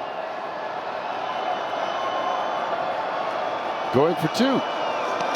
Garbers, Kirkland, and he's going to be stopped before getting the conversion. But the 69-yard touchdown, the longest run in the UFL this season, and it could not have come at a bigger time. San Antonio on the road in a playoff game, up by 16. 3. Anthony McFarland, 4th-round pick of the Pittsburgh Steelers, played 3 seasons with them, and he shows you right there why they wanted to give him a rest last week to get back in this offense. 69 yards on the run. And this game has been all San Antonio, whether it's through the air, on the ground, or their defense, which has held St. Louis, who came in having scored the 2nd most points all season long, to just 3. Shepard on the return. Let's check in with Brock and talk about this offense is playing so well. Well, how many times have we talked to an offensive line coach during these broadcasts? Not enough, but your guys are getting it done. What happened on that touchdown run? Simply put, man, all 5 guys work together. We got a left tackle blocking a guy 25 yards down the field. We got the offensive line firing and running off the ball. it's about attitude, and these guys have the attitude to try to run the ball, and that's what happened on that play. Coach Gerard, you guys gave up the fewest sacks on the season. Lots of compliments for the defense, deserving of it. But what's your O-line group meant to the identity of this team? You know what? Those guys know that I care. I care about what they do. And we take it as a badge of honor to make sure that our quarterback can throw the ball and have the fewest sacks in the league. So that's an accomplishment. That's great. I appreciate it, Coach. Thank you. They talk about offensive line and running the ball. A big run by Jacob Sailors of 24 yards to try to get something going for the Battlehawks. We saw this on the first couple of series for St. Louis, is their ability to run the football and kind of power, in particular with these tight ends in the game. And there, Sutherland with a nice block, number 84, and Sailors with a good physical finish to that run. Sailors again. Slips a tackle. And Sailors picks up 9 yards. Now, this is a mentality drive. You can feel it. That play call came out quick from Bruce Gradkowski. They wanted to play with tight ends and hammer away at this defense. It's a speed defense. Anthony Beck knows that you take a speed defense, you run right at it. And that's what Bruce Gradkowski has done on this series. They're just trying to start over. This feels like a big start over, a redo, if you will, for this St. Louis offense. And it would be an important answer after the touchdown. 180! White side! They fake the handoff. McCarron can't connect. No flags in the secondary as Hakeem Butler went down.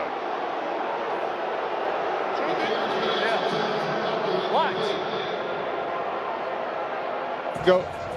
Damp left, lead hot. Damp left, lead hot. Here we go. Damp left, lead hot. All right. Here we go. We got damp left, lead hot on one. Hurry up, hurry up! Trying to get their first third down conversion. Set! 180! White side! Here comes San Antonio, and they catch Goldman in the backfield. Jacob Sykes, the first one to get there, but they were bringing the pressure right out of the gate. I'll tell you, this defense is in the proper call on every big play, every third down, and St. Louis is now forced into this situation. 19-3, 4th and 5, good offensive series, and they feel like they got to stay on the field. McCarron family can't even watch right there. Mom's trying to give a play-by-play right there. Towards the booth. They're like, do something. 180! White side! They need the 26. Here comes the pressure. McCarron going for that end. More. Butler goes up and gets it with one hand.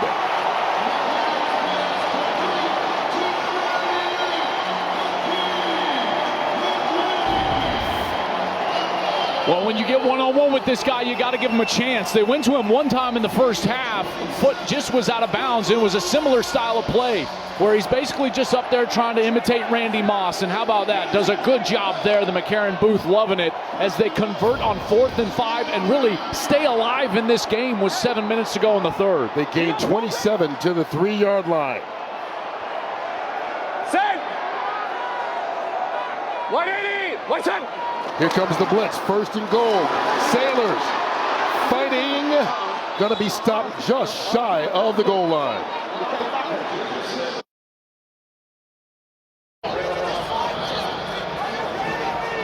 Plus. Deuce right, F off, F fly. 12 duo plus. Let's go, let's go. Deuce right, F off, F fly, 12 duo plus one. Hurry up. 2 tight ends in for St. Louis. 180, white side. Sailors fighting, gonna be stopped again. I think they're going to get that face mask that A.J. McCarron was yelling for. You saw that flag come in. What do you got as results of play? At the half-yard line. End of the play is at the half-yard line. All right. Results of play is 3rd down, but face mask, defense, number 22. Penalty is half the distance to the goal. 1st down. Previous spot enforcement, half the distance. There's that face mask by Tabor. Mask. Defense, number 22. Penalty is half the distance to the goal. Automatic. 1st down. You know, normally, Brock, when it's this close, you would just sneak it, but you can't do that with McCarron because of his ankle. So they're going to have to turn and hand this ball off at a minimum. And you wouldn't bring in Manny Wilkins cold in a moment like this, would you, Joel? Not to take a snap from under center, I wouldn't.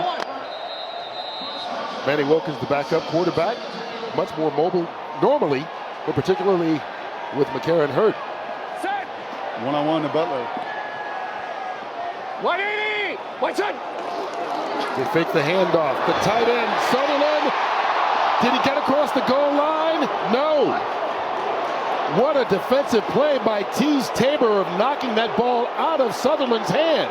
Well, this is interesting because the official on the far side is confused. He threw his beanbag out as if that was a catch and fumble. But if he's ruling that the possession was established, then the play should be over as soon as they break the goal line right there. This cannot be a fumble at this point, and it can only be either an incompletion or a touchdown. Cannot be a fumble. The ruling on the field is a touchdown. And so Dean Blandino looked at that at the command center, and they overruled the official on the sideline. No fumble, yes touchdown. Remember, it's time, control, then time. He gets 2 feet down right there and extends the ball. That's a football move. At that point, you're a runner, and at that point, when the ball touches the goal line, it's a touchdown. That's a great ruling from Dean in the command center, and a touchdown for the Battlehawks when they desperately needed it. They ran that exact same concept, guys, last week to Sutherland for a conversion. Love slipping him out of the backfield and getting him into that flat against his safety and letting him work. We'll see what they do here, though, for 2.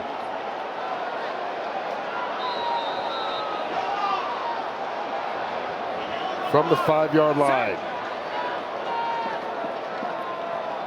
180! What's it? Shakur Pearson throwing it.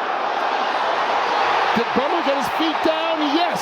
2-point conversion, and St. Louis makes it an 8-point game.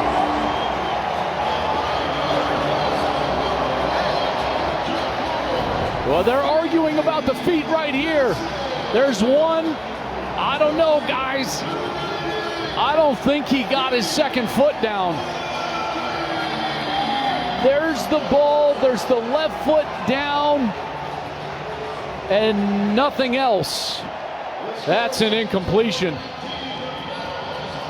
Well, as of now, it's called. Butler, his big catch helped set up the touchdown. And then he got the, this is Jake Sutherland with the touchdown. That was overruled. And the McCarron family loving it. For now, the 2-point conversion stands. We'll take a look during the break.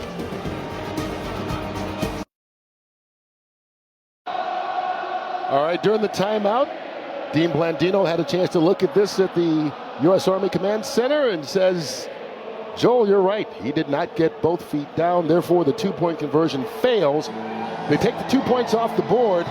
It is now a 10-point game, and that's a big swing in points. Yeah, it really is, because it makes it a 2-possession game versus a 1-possession game. So a huge moment right there as Butler can't get that right toe down in the end zone. I just appreciate these St. Louis fans preparing us for big noon kickoff. We're opening at West Virginia. They're giving a little West Virginia, country road here. We'll be there. Penn State, West Virginia, opening week, big noon kickoff. You're ready for college football already? I'm so ready. I'm ready. All right, so the game's a little bit closer now, 19-9. Marquez Stevenson. St. Louis with their best drive of the game, obviously with their first touchdown. Is Brock Heward with the guy who achieved the touchdown pass. Well, AJ, we've got some shots of your booth up there. You have said that you're playing because you want your kids to see you play and persevere. How are you feeling physically right now? But it is what it is. Like, you got to fight through it. Keep plucking away. Just try to stay in this thing. What are they doing defensively? What are you feeling on the field? I mean, listen, we've known they've had a good pass rush, and they're doing a good job of mixing up coverages, showing one thing, but I mean, we just got to make things happen. Like, just had too many mental mistakes. I appreciate it, AJ. Something may be happening for their defense. It is scooped up, and Daume Apeno scores.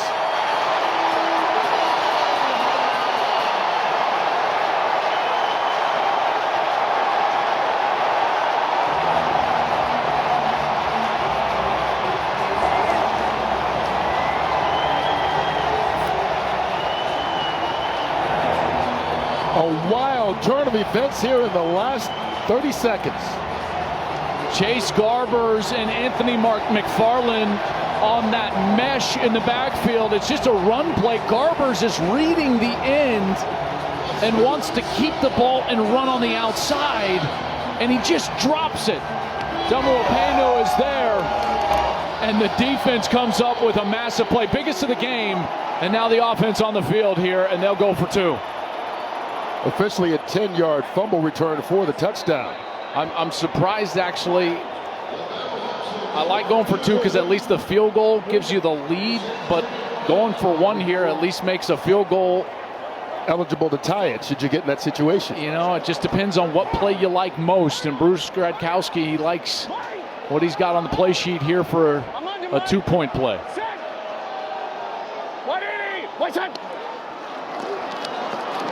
They're looking to throw to McCarron. Bad ankle. He couldn't do anything after catching the ball. Tease Tabor wraps him up. Too much razzle-dazzle on that, but they get the touchdown to make it a 4-point contest. Anytime as a quarterback you're in this zone read, you're trying to read the defensive end, but it's your responsibility for the ball. See, his eyes are on the defensive end, and he tries to pull that ball out, and it just hits the turf. The quarterback is always responsible for the mesh, even when they're reading that defensive end. McFarland tried to jump on it, but Damuapenu, he is there for the scoop and score. What a turn of events here. I mean, this has been a domination by San Antonio until about the last 5 minutes of game time. Best offensive series, including a 4th down conversion to Hakeem Butler, the offensive player of the year in the UFL, and then the defense comes up with a massive touchdown on their side, and San Antonio is going to have to regroup with their first real adversity of the day. St. Louis, 2 touchdowns in a 13-second span. Hey, Bruce, hold on. That's 15, down 4. You got 1 or 2? 2 touchdowns in 13 seconds makes you want to holler if you're Anthony Becht. And as you said, for the first time facing adversity, and San Antonio will start this drive at the 25-yard line. Well, something that this offense is going to have to deal with, Brock, for the first time in about the last quarter and a half. This crowd is back into it. Yep, pretty amazing. Once you mention West Virginia in college football, this whole game changed. That's right. Is that what it took, huh? Is that what happened? No, what happened is Anthony Becht never lost his cool on that sidelines, Joel. Yep. I mean, he is a poised guy. He's emotional, but his team responds to his leadership, and he did not flinch even through all their mistakes.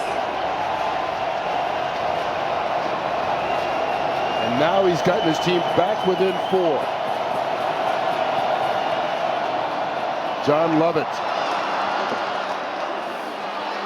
Good 2nd and 3rd effort for Lovett. Give him 7.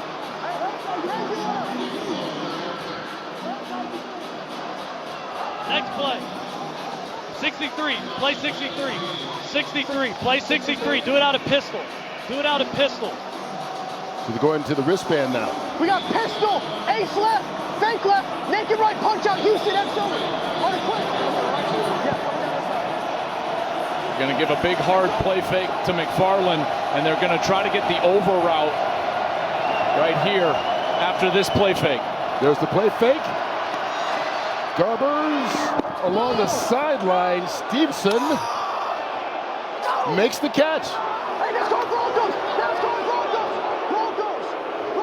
Man, what a catch right there. And they need to go fast here and try to make sure that they can get this next play off. Because I don't know if he got both feet in, but here they go, and the snap is on. They got it off.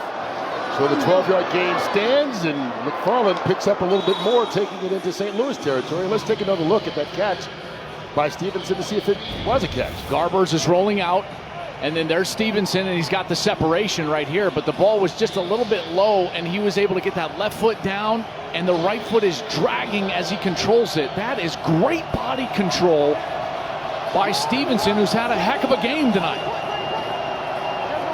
5 catches, 56 yards, and a touchdown for Stevenson. Love it. First down, San Antonio, and more. Another big run by this Brahmas offense. St. Louis cannot defend the run with two safeties back. I'm going to show you again. Here's a safety, and here's a safety. And guess what? They've got no numbers inside, and so the run play is there. This offensive line is handling the run defense up front, the front seven.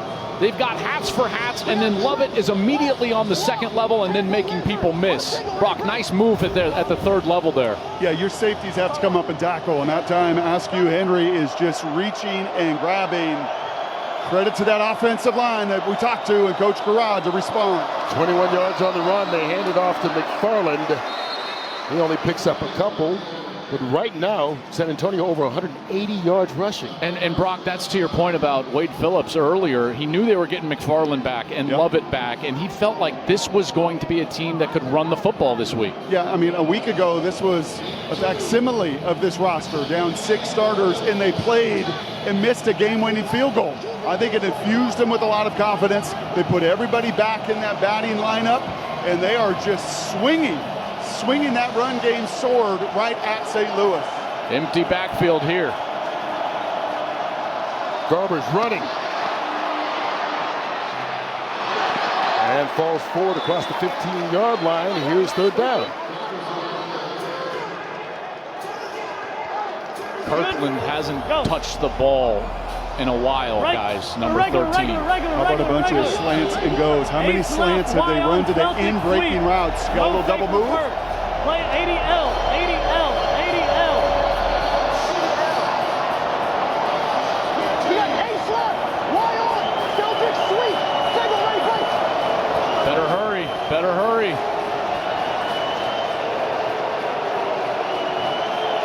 They get it off. Handoff taken by Lovett, but he won't get close to that first down. And San Antonio going to be forced to kick a field goal. And this is going to be interesting because everything's gone their way all day long until the last 5-6 minutes.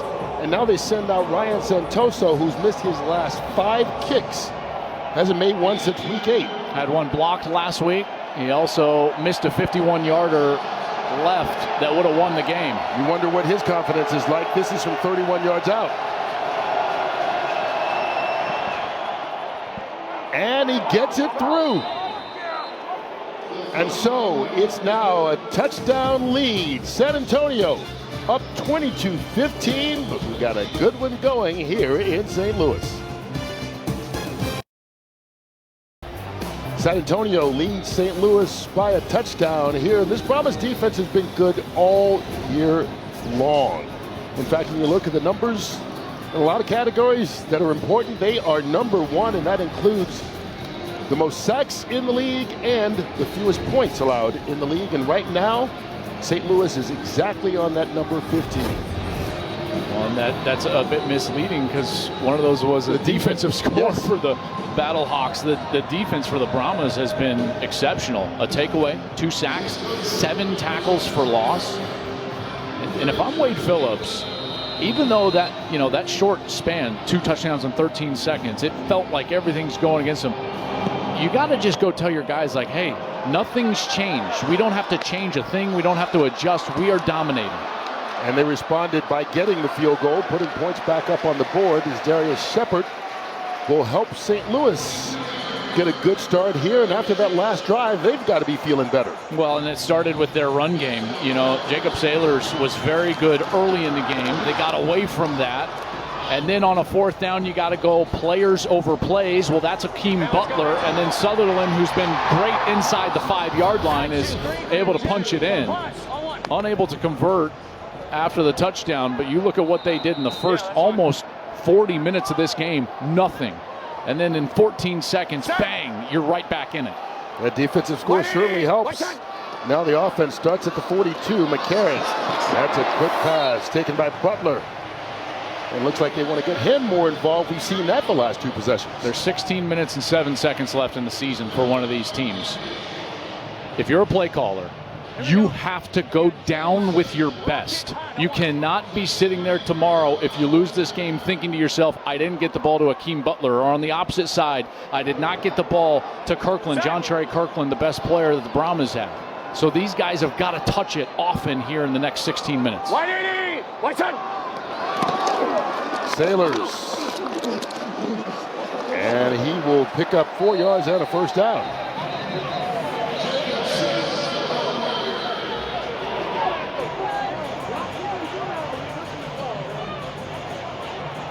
Take the quarter, take the quarter, take the quarter. Good work, good work. Take a quarter.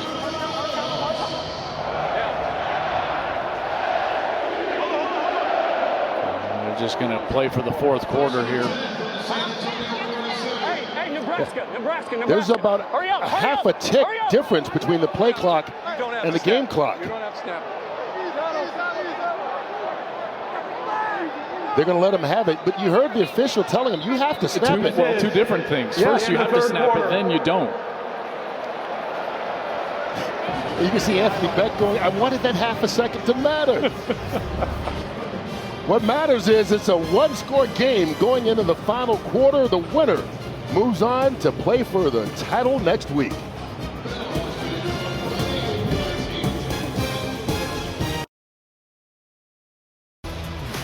Welcome back to St. Louis. Brahmas up 22-15 over the hometown Battlehawks. Let's take a look at what the Brahmas have done on defense. A little hardcore football. They've been loading the box. Look at everybody at the line of scrimmage. What they're doing here with all 6 guys up front and tight coverage is they're creating one-on-ones for everybody up front, thinking that they can win those one-on-ones, and they have.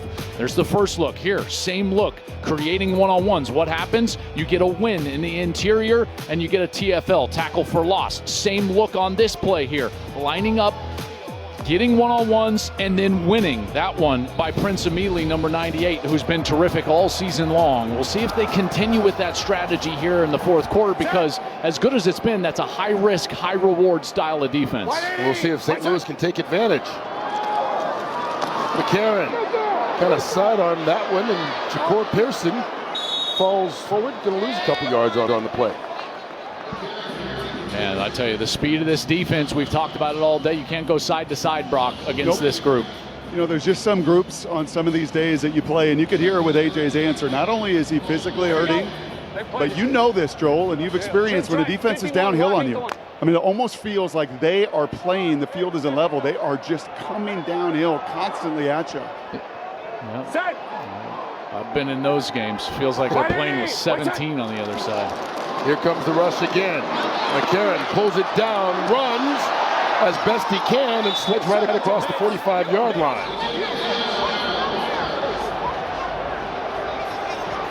There's those two guys we were talking about. Tabor and McCarron, yeah. Tabor went low at his ankle last week, and here he kind of dives down, and McCarron doesn't like it, even though there was no contact, and they get up and they start jawing immediately.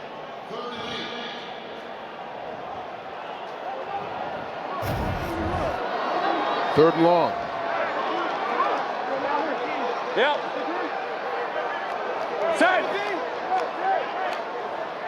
180. 1 second. McCarron runs out of time and brought down for the sack. Third one by this San Antonio defense. Wyatt Wink getting the credit on this one. This is the best pass rush in the UFL, and they're proving it here tonight. You're going to get this rush, and watch, McCarron's got nowhere to go because up the field they come and they keep him in the pocket, and then everybody collapses at the quarterback. It's a race to the quarterback. All 3 of them are in there. Wyatt Ray's having a hell of a game, and Brock, McCarron can't move. No. He's a statue because of that ankle. Yeah, you know, and last night Skip Holtz made a move, you know, a monster move in that second half for a spark, and I just wonder with Manny's athleticism, if you start to consider that here, if you're St. Louis. Manny Wilkins, the backup quarterback you're talking about for the Battlehawks, certainly a more mobile option, and McCarron right now just cannot move around. Here's Marquez Stevenson. Dancing around, gets around the edge. And another good return for Stevenson. So with 12 and a half minutes left to go here in the fourth quarter, San Antonio holding on by one score. Their defense coming up with the stop.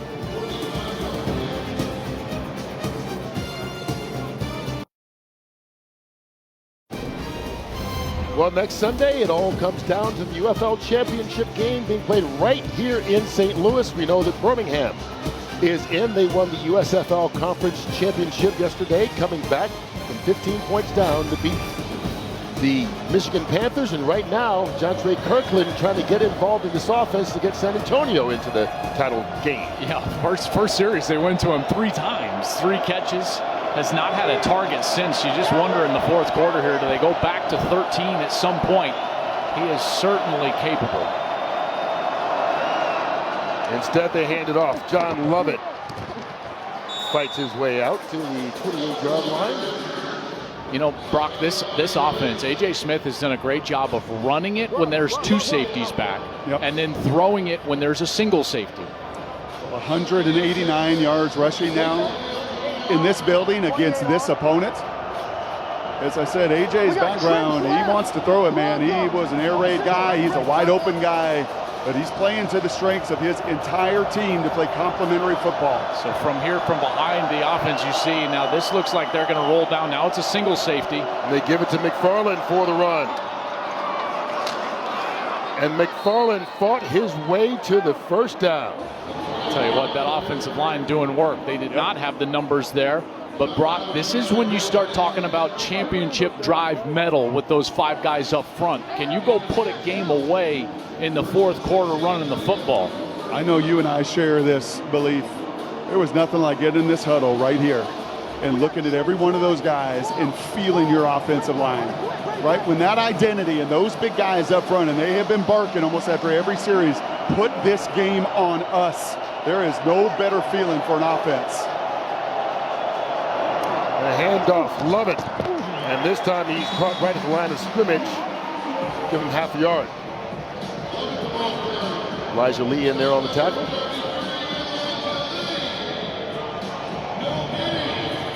I think this is also a time, and we watched Chase Garbers at Cal a lot. He played a lot of football, and he is a dynamic guy. And I know that wrist has been banged up this year, and he's missed a lot of games. But Joel, don't you feel like this may be an opportunity as well to use some of his athleticism?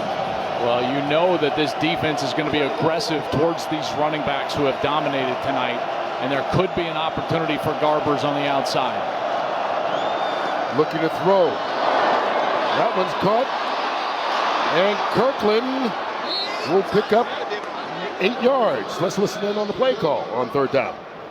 Hey, jumbo, jumbo, jumbo, jumbo.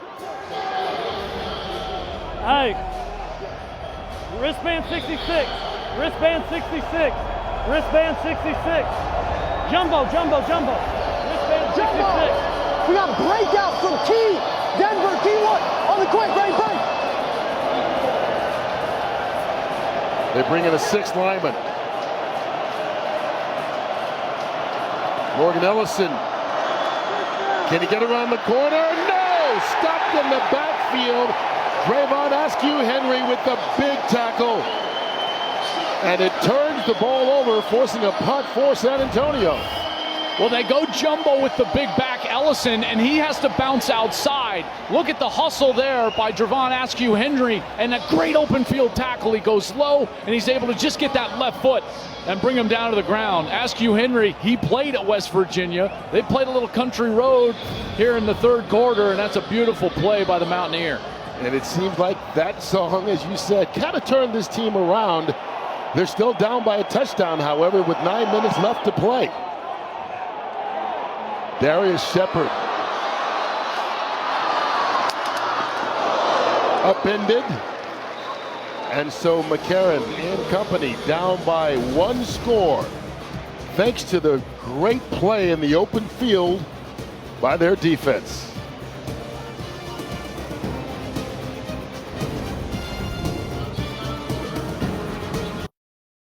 Oh, St. Louis leaning on their quarterback, A.J. McCarron, playing with that bad left ankle. 2nd game back after missing 2 games with an injury. And he said this week, I want to try and win a UFL championship. That's all I'm worried about. I'm not promised anything after this. I signed up for it. I'm not going to bail on my teammates The team needs me. I'm going to play through it, and right now he is playing through it. His team needing a touchdown and a point after to at least tie it and stay alive here in this conference championship game. And he's got time, finds an open receiver, Shepard. He's got running room. Across midfield, down to the 32 of San Antonio.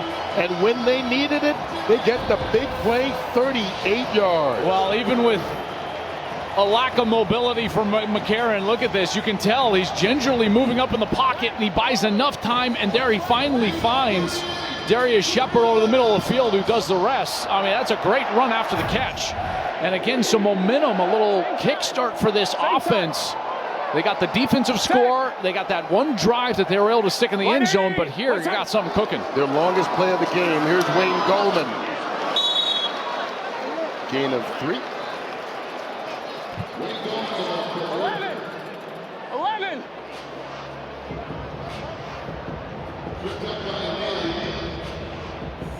Here we got Dan left. Purple lead high. Z strike. Corvette on.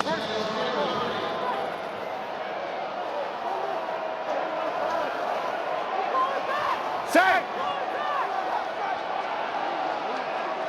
180. What's it? McCarron keeps it.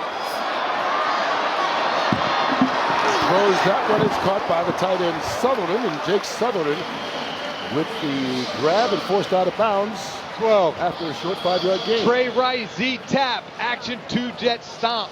Trey Wright, Z tap, action 2-jet stomp. You got to wonder about 4-down territory as well. And you would think that they would go for it here. Action 2-jet stomp on. Hurry up, shout! So if you're McCarron, you don't have to force this ball. If it's not there, the only thing that really takes you out of this opportunity is a sack. Here comes the pressure, and there is the sack.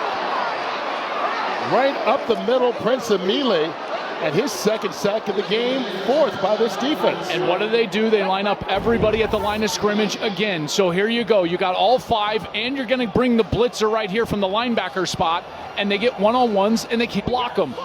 Every single time they've needed a play, Kirk, they've gone to that set. They get the one-on-ones. They trust their guys up front. Brock, Prince Emile, these guys up front, they can rush the passer.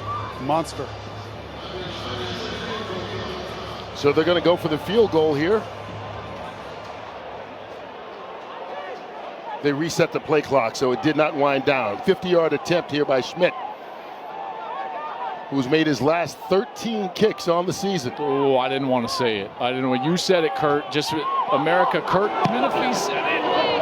Oh, no! Oh! And he misses.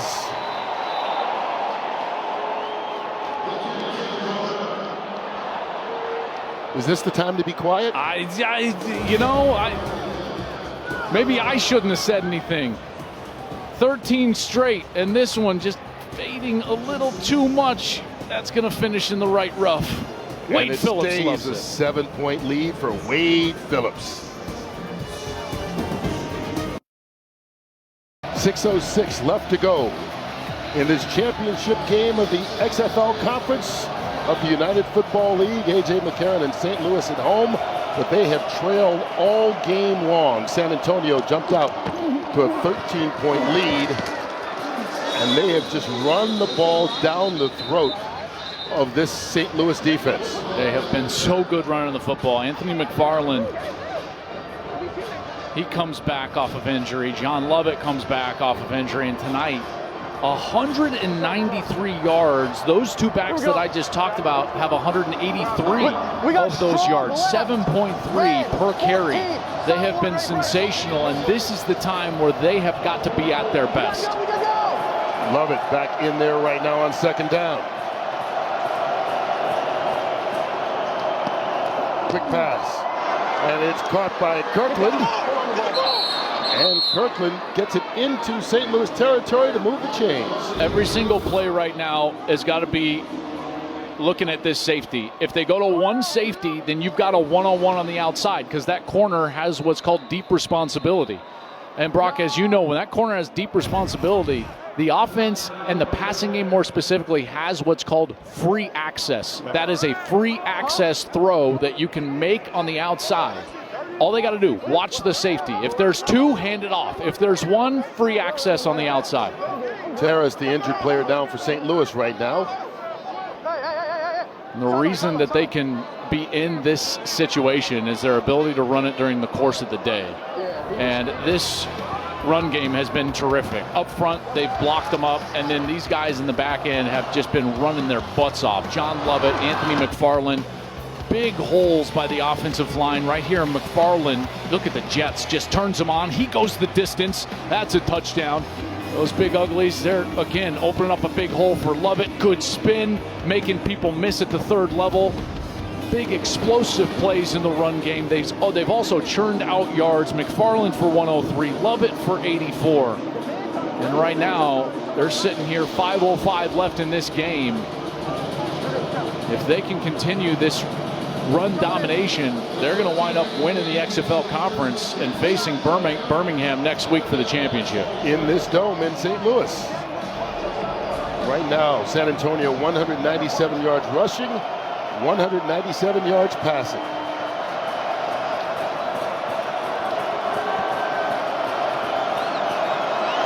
McFarland. They're over 200 as he fights his way down to the 35-yard line. Man, this has just been a masterclass. And Brock, there's your guy McFarland. He's still got the energy, jawing at St. Louis. He got fresh legs.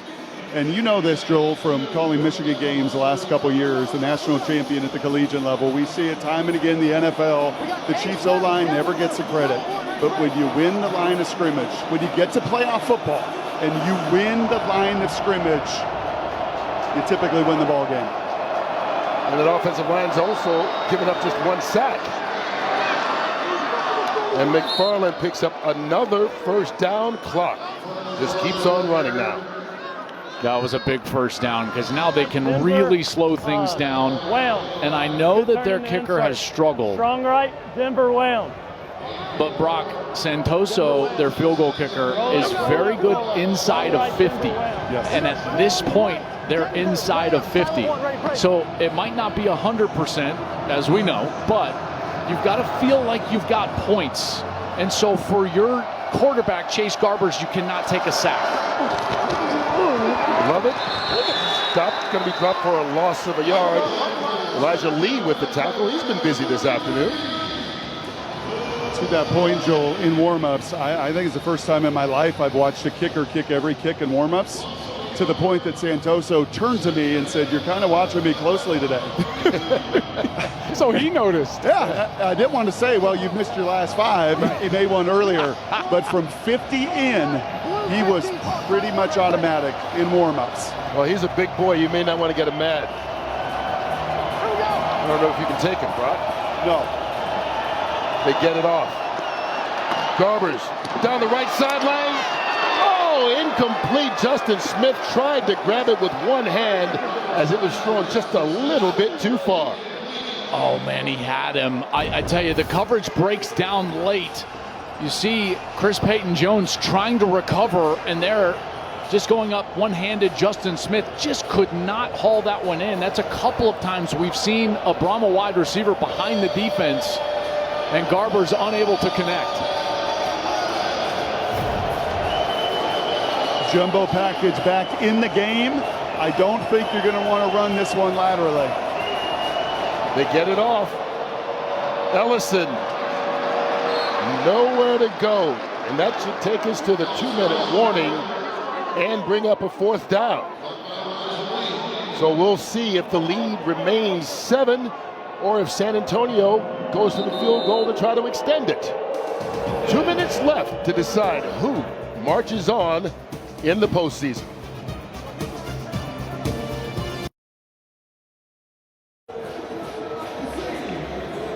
Well, those are normally wide receivers, but they're lining up to try to block this field goal. St. Louis did just that last week. Their tight end, Kamari Averett, 6'6", blocked one by Santoso. He's in there along with Hakeem Butler, 6'5". And These guys can jump, and they've been waving at Santoso the entire commercial break. Say, hey, remember us? They're still waving at him. Look at him. He's going to try this for 45 yards. It's up, and it is through. It's also a two-possession game with 1:56 left to play. What a kick right there for a guy that missed 5 straight coming into this game, including a 51-yarder that would have won the game a week ago. He comes through and just splits the upright. Beautiful kick, 2-possession lead now for the Brahmas, and St. Louis with 3 timeouts will need to score and likely go for the 4th and 12 to try to retain possession and get that second score. Yes! Oh! Still All right, here we go. It was like Grandpa Wade, Uncle Wade, whatever you want to call him. He's that lovable curmudgeon on the sideline, and right now, his San Antonio team, if they can hold on, they will be playing for the championship. Well, this is just such a tall task because these 15 points haven't even been scored by the offense. Right. You know, the offense One's has a only defensive scored touchdown. 1 time. The one's a defensive score, Kurt, and so now you got to go score twice. You know, against this defense in less than 2 minutes, and more specifically, this pass rush with a quarterback that's immobile. So you know, this is a severe uphill climb, and this San Antonio team, I'll tell you what, they came in on a mission. They have been physical. I thought that if they got to 18 points that they would win the game with the way their defense was playing.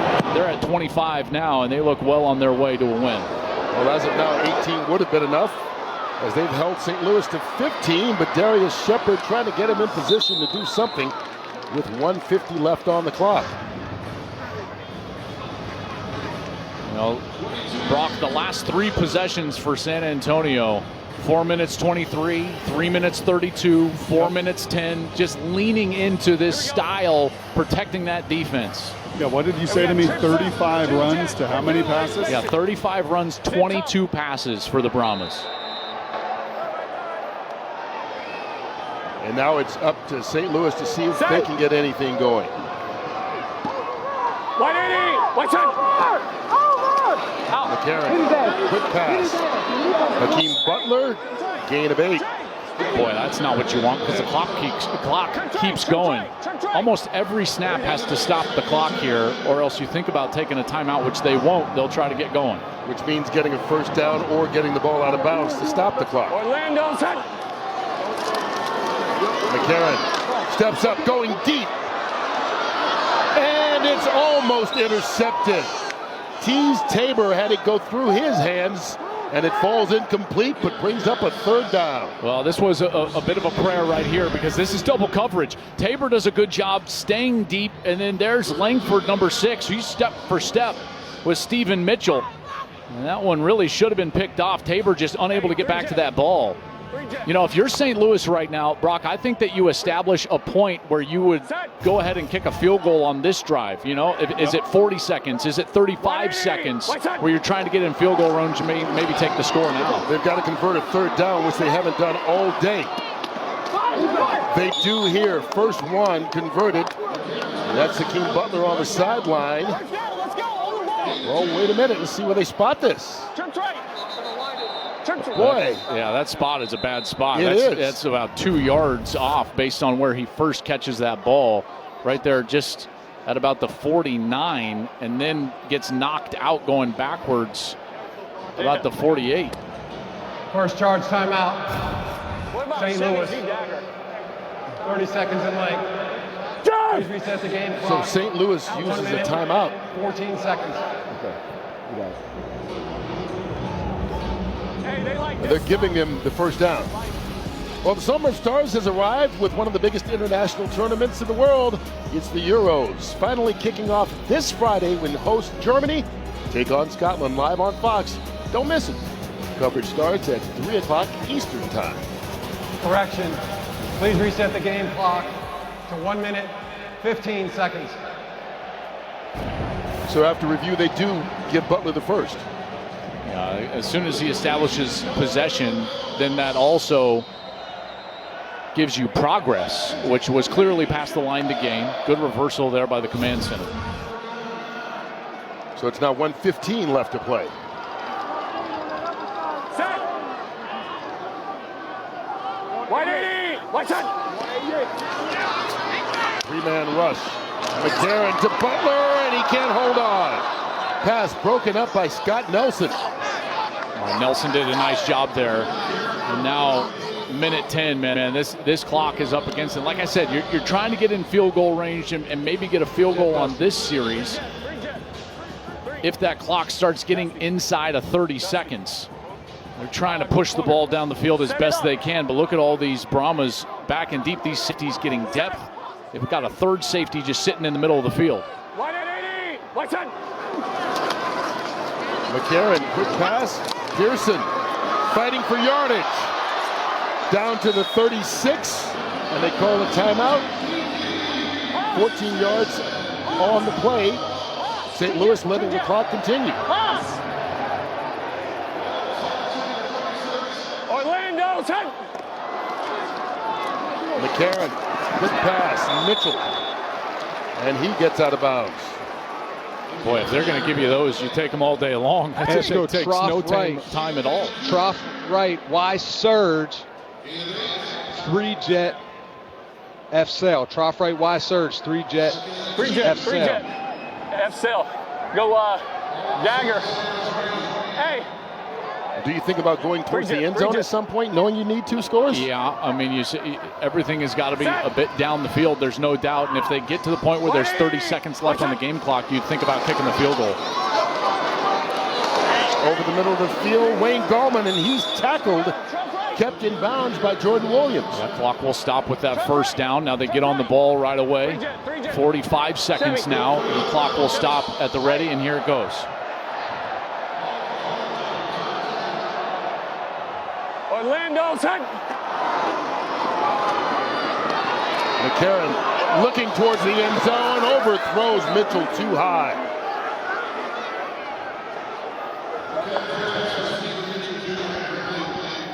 I think you snap the ball a couple more times here. If they get to a 4th down, you would clearly kick the field goal. You cannot take a sack. That's a killer. You would have to burn a timeout automatically, and it pushes that kick back past 45 yards at that point. And who knows, even though Schmidt has a long of 61, you got to gain some yardage here, there's no doubt, and you got to get the ball close to the end zone. Here comes the pressure. It's picked up. Goldman out of the backfield, trying to get out of bounds, and he does.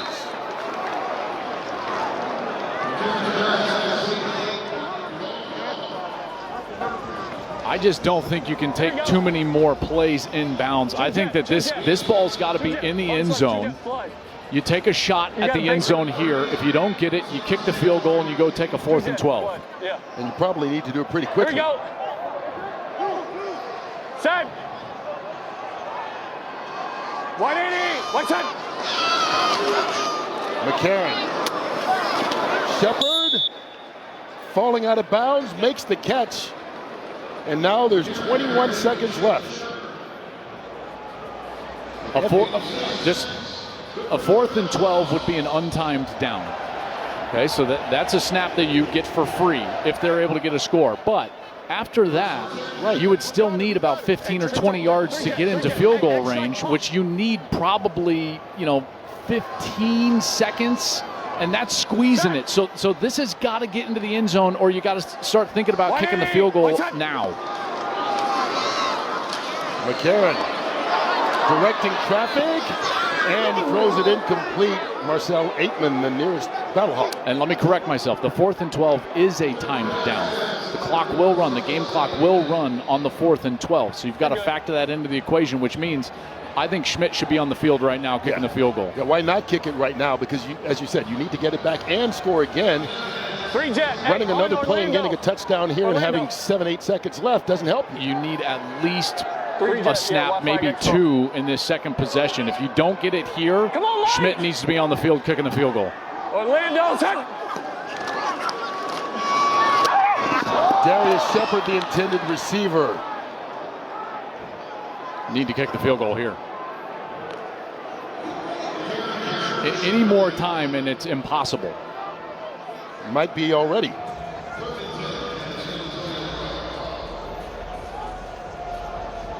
As we're talking about this strategy, what's lost here is what a brilliant job this Brahmas defense did. You know, normally in a 10-point game with 12 seconds, you'd just be singing the praises of the defense, which they've clearly been brilliant here today. Only giving up a touchdown and a field goal to a team that averaged 26 points a game all season long. And that's bobbled by Mitchell, and that will get us down to 5 seconds. And a 10-point lead. Wade Phillips ready to start celebrating. Yeah, and I got to tell you, not one of those passes into the end zone. You know, so a mismanagement there from St. Louis, but there's not much you could do against that defense. Boy, give San Antonio a ton of credit. You know, coming to this building 2 weeks in a row, and they just thoroughly dominated the game. Kurt, they had 410 yards of total offense to St. Louis's 239. They dominated from start to finish. That opening drive ended in an interception, and after that, back-to-back touchdowns, and separated themselves from that point on. Yeah. Brock, they played about as good of a game as they've played all year. Well, we have said this about the two-time defending champions that San Antonio will see in this building next week. Complementary football. Complementary football wins championships, and this was a complementary effort, really in all 3 phases today for San Antonio. 180, 1 set. Karen, and that's how St. Louis wins the XFL Conference Championship for Wade Phillips.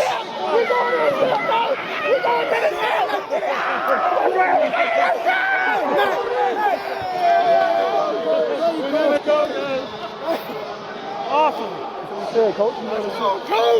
55 years as a coach, 37 in the NFL as a head coach or defensive coordinator. And now, as head coach of the San Antonio Brahmas, he will play next week for the UFL title.